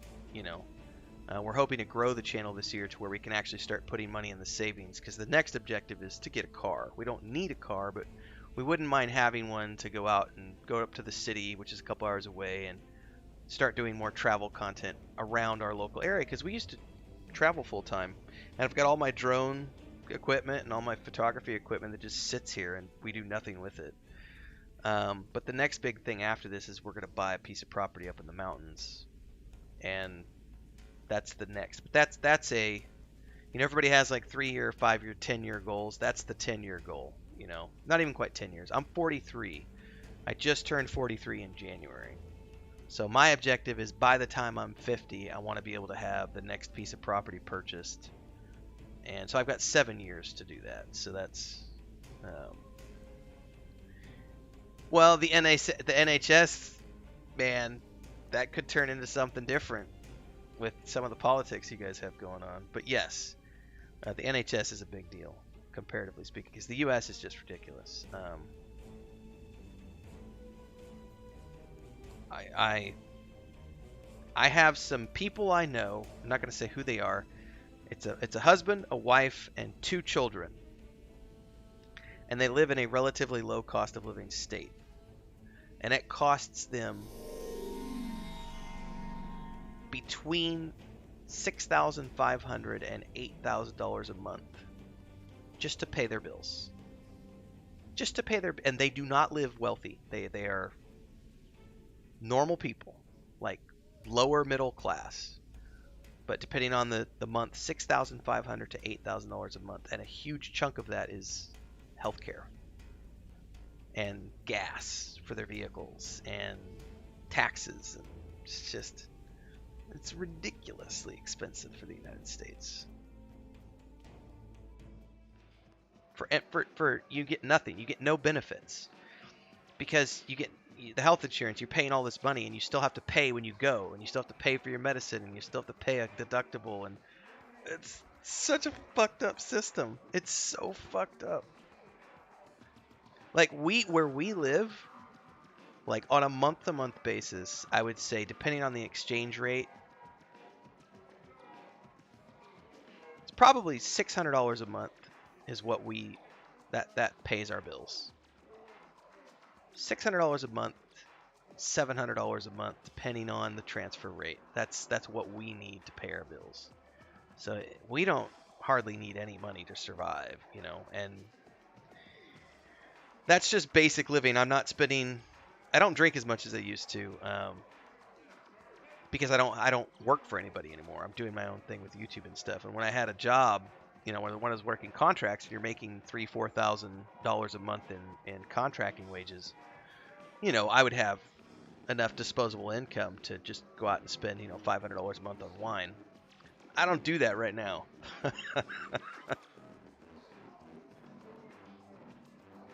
We did get a few bottles of wine in February though, because it was they had some like 30% discounts on stuff for Valentine's Day. But mostly all the money we bring in right now that goes above and beyond the bills has just been renovating the property, because that's our big number one objective, is to just get this place modernized. The next big thing is if we can afford it this year, we're not sure if we can, but if we can, we're going to put an air conditioner. I'm sure you guys have these. I know you have them. I know they have them when I lived in Bulgaria and also in Greece and Italy. But, you know, a mini split. Where's it at? Up on my wall. I got to find it. There it is. That's my air conditioning unit. It's a mini split up on the wall. I would like to get a mini split installed in the living room, because that's where our master. It's the living room, but it's also our master bedroom. You know, but that's not a priority right now, because we have to get a wall built around the exterior of the property, because if you've ever watched our homesteading channel, the other channel we have, there's just a chain link fence up against the back of the property and alongside of our neighbors, and it's like the posts are 20 years old, and so it's all wood posts, and they're just kind of rotting and falling over. And then every time it rains, because we're at the bottom of the hill, we get all the runoff, and we have no drainage here, so our yard floods, and there's only like an 18-inch gap between the side of our house and the next door neighbor's house where all the water drains out. So the number one priority for us this year is we want to build a wall, a retaining wall. We're going to build a 2-meter high wall around the entire property to keep the rain out, to keep all that runoff water from draining onto our property. But that's, you know, that's probably $1,500, like $1,500 for materials and labor. So that's what we're saving up for right now, is to pay for that. And then after that is the air conditioner for that. And then the next thing I'd love to do is put insulation on the exterior of this house, because this is all just block construction, so it just, you know, that's all the homesteading stuff, guys. That's what happens on the other channel.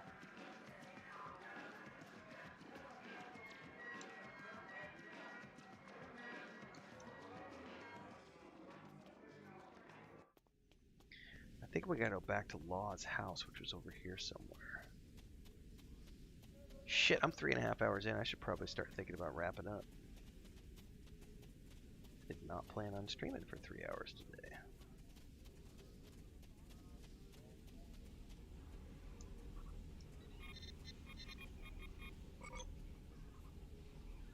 Thank you very much. Yes, frugality is important.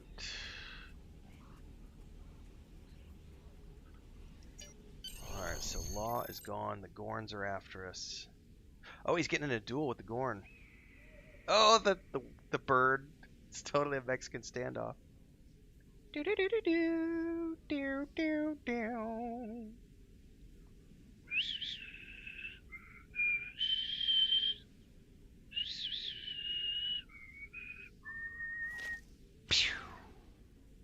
That was pretty cool, not gonna lie. Freaking phaser shootout in the street. Oh, and Law won. Nicely done, sir. He shrugs.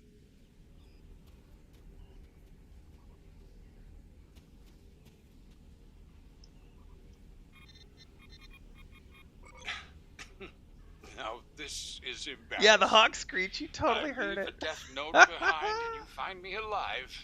Yes, the situation isn't as bleak as I thought it was. You've got that look about you, though. One that says you need information. What can I do for you? Explain the If you're situation with the anywhere on Tal Shear. Olympus, they're probably using the satellite stations to the south. Your All best right. bet is to go to... Well, that's going to be a quest for tomorrow, ladies and gentlemen, because I am way beyond what I thought I was going to do today in terms of streaming. I could swear a Tribble just showed up in my inventory, and I got to go take care of that before it eats all my inventory. Yep, there it is. Look at that. Tribble. Fuck you, Tribble. Destroy. I did not mean to pick up a Tribble. Somehow. Oh, there's another one. Fuck, they're duplicating already. Destroy! Alright, do I see any other ones? Quick, take a look. I'm almost to inventory overflow, which is not good. I need to check this out because this is something I had not done. I got another engineering console. And I got another tactical console. This is what I wanted to check out. No, I got better.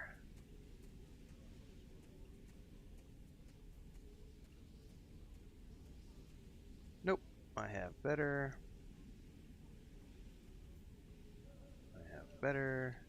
I think these are still better than anything else I've got.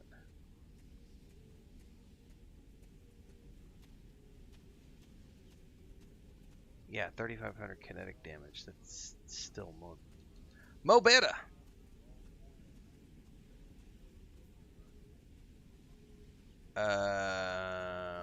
Those are probably gonna be better than what I have. Not by much though. I still get the plasma damage that ignores shields, so I'm still better off with the phaser weapons that I've got.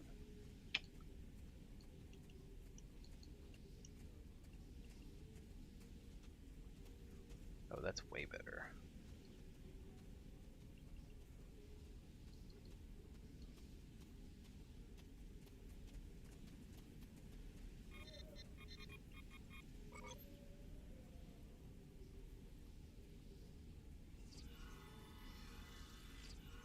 Wait, there's different settings for your weapons? I didn't know that. I'll check that out.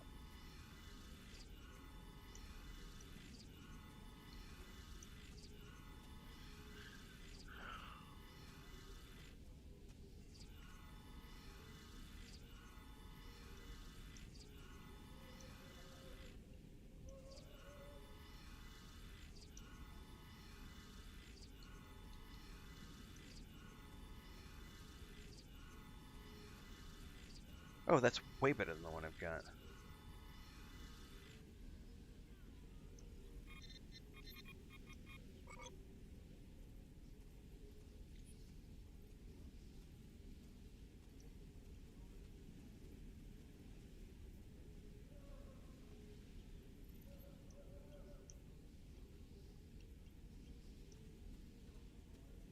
Alright. Captain skills, space skills.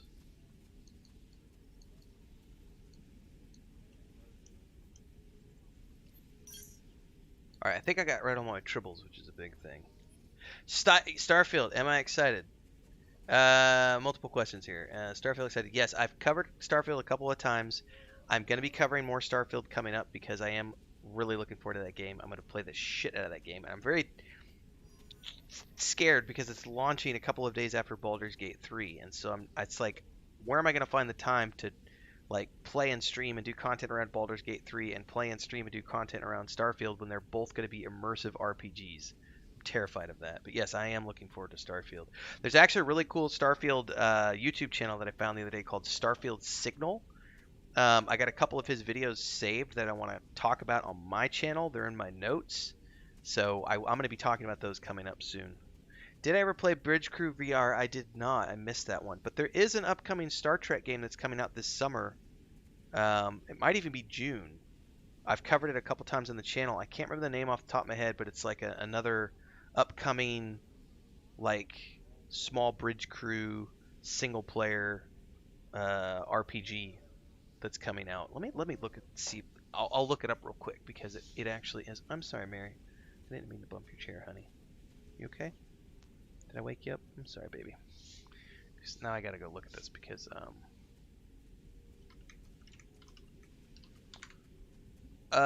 Star Trek Resurgence is what it's called. Oh, it says April 2023, so it's right around the corner. So I don't know if you've heard of this one. I'm gonna drop it in the chat here. But it is a narrative adventure game featuring dialogue choices, relationship building, and exploration alongside dialogue-driven role-playing and rich branching storylines. You will engage with the Star Trek universe in a variety of other gameplay styles, including shuttle piloting, phaser fights, tricorder scanning, stealth, and micro gameplay mechanics in a third-person over-the-shoulder camera. It is set during the year 2380, immediately following the Star Trek Next Generation feature films, and that lighting looks weird with the green screen on my face. Because I'm right up in. So that's coming out, I guess, next month.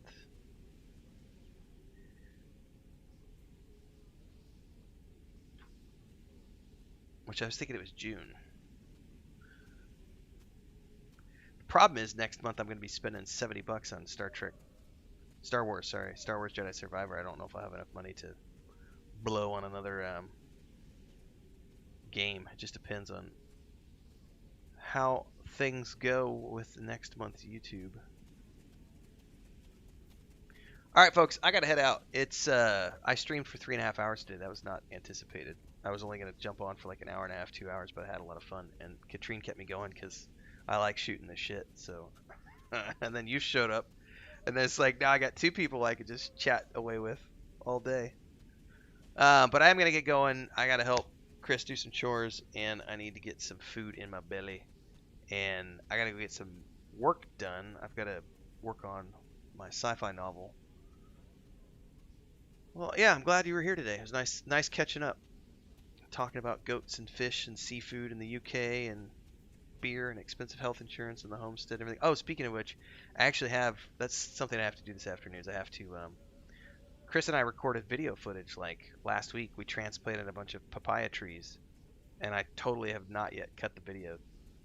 I need to transfer all the videos over to my PC and get a video cut for the homesteading channel for tomorrow. So I'll go do that right now, actually. See you guys. Have a good day. If for those of you who are watching this after the fact, don't forget to like, subscribe, hit the bell icon. Support if you can. Memberships here on the channel start at $3 a month to support. We're doing some private videos a couple times a month for our members. We got our, theoretically, fingers crossed, as long as the internet stays good, Wednesday night, 7 p.m. Central, we'll be doing our Starfinder actual play series. Playing Starfinder with Fantasy Grounds. So if you like tabletop stuff, stay tuned for that. Otherwise, I'll try to be back. I'm trying to stream every day for a couple of hours, depending on my internet. I didn't get to Saturday or Sunday because the internet was bad, so we'll see how it holds up this week. But I'm doing Star Trek Online, Star Wars, The Old Republic, and Solasta. I'm trying to finish up the Lost Valley expansion, so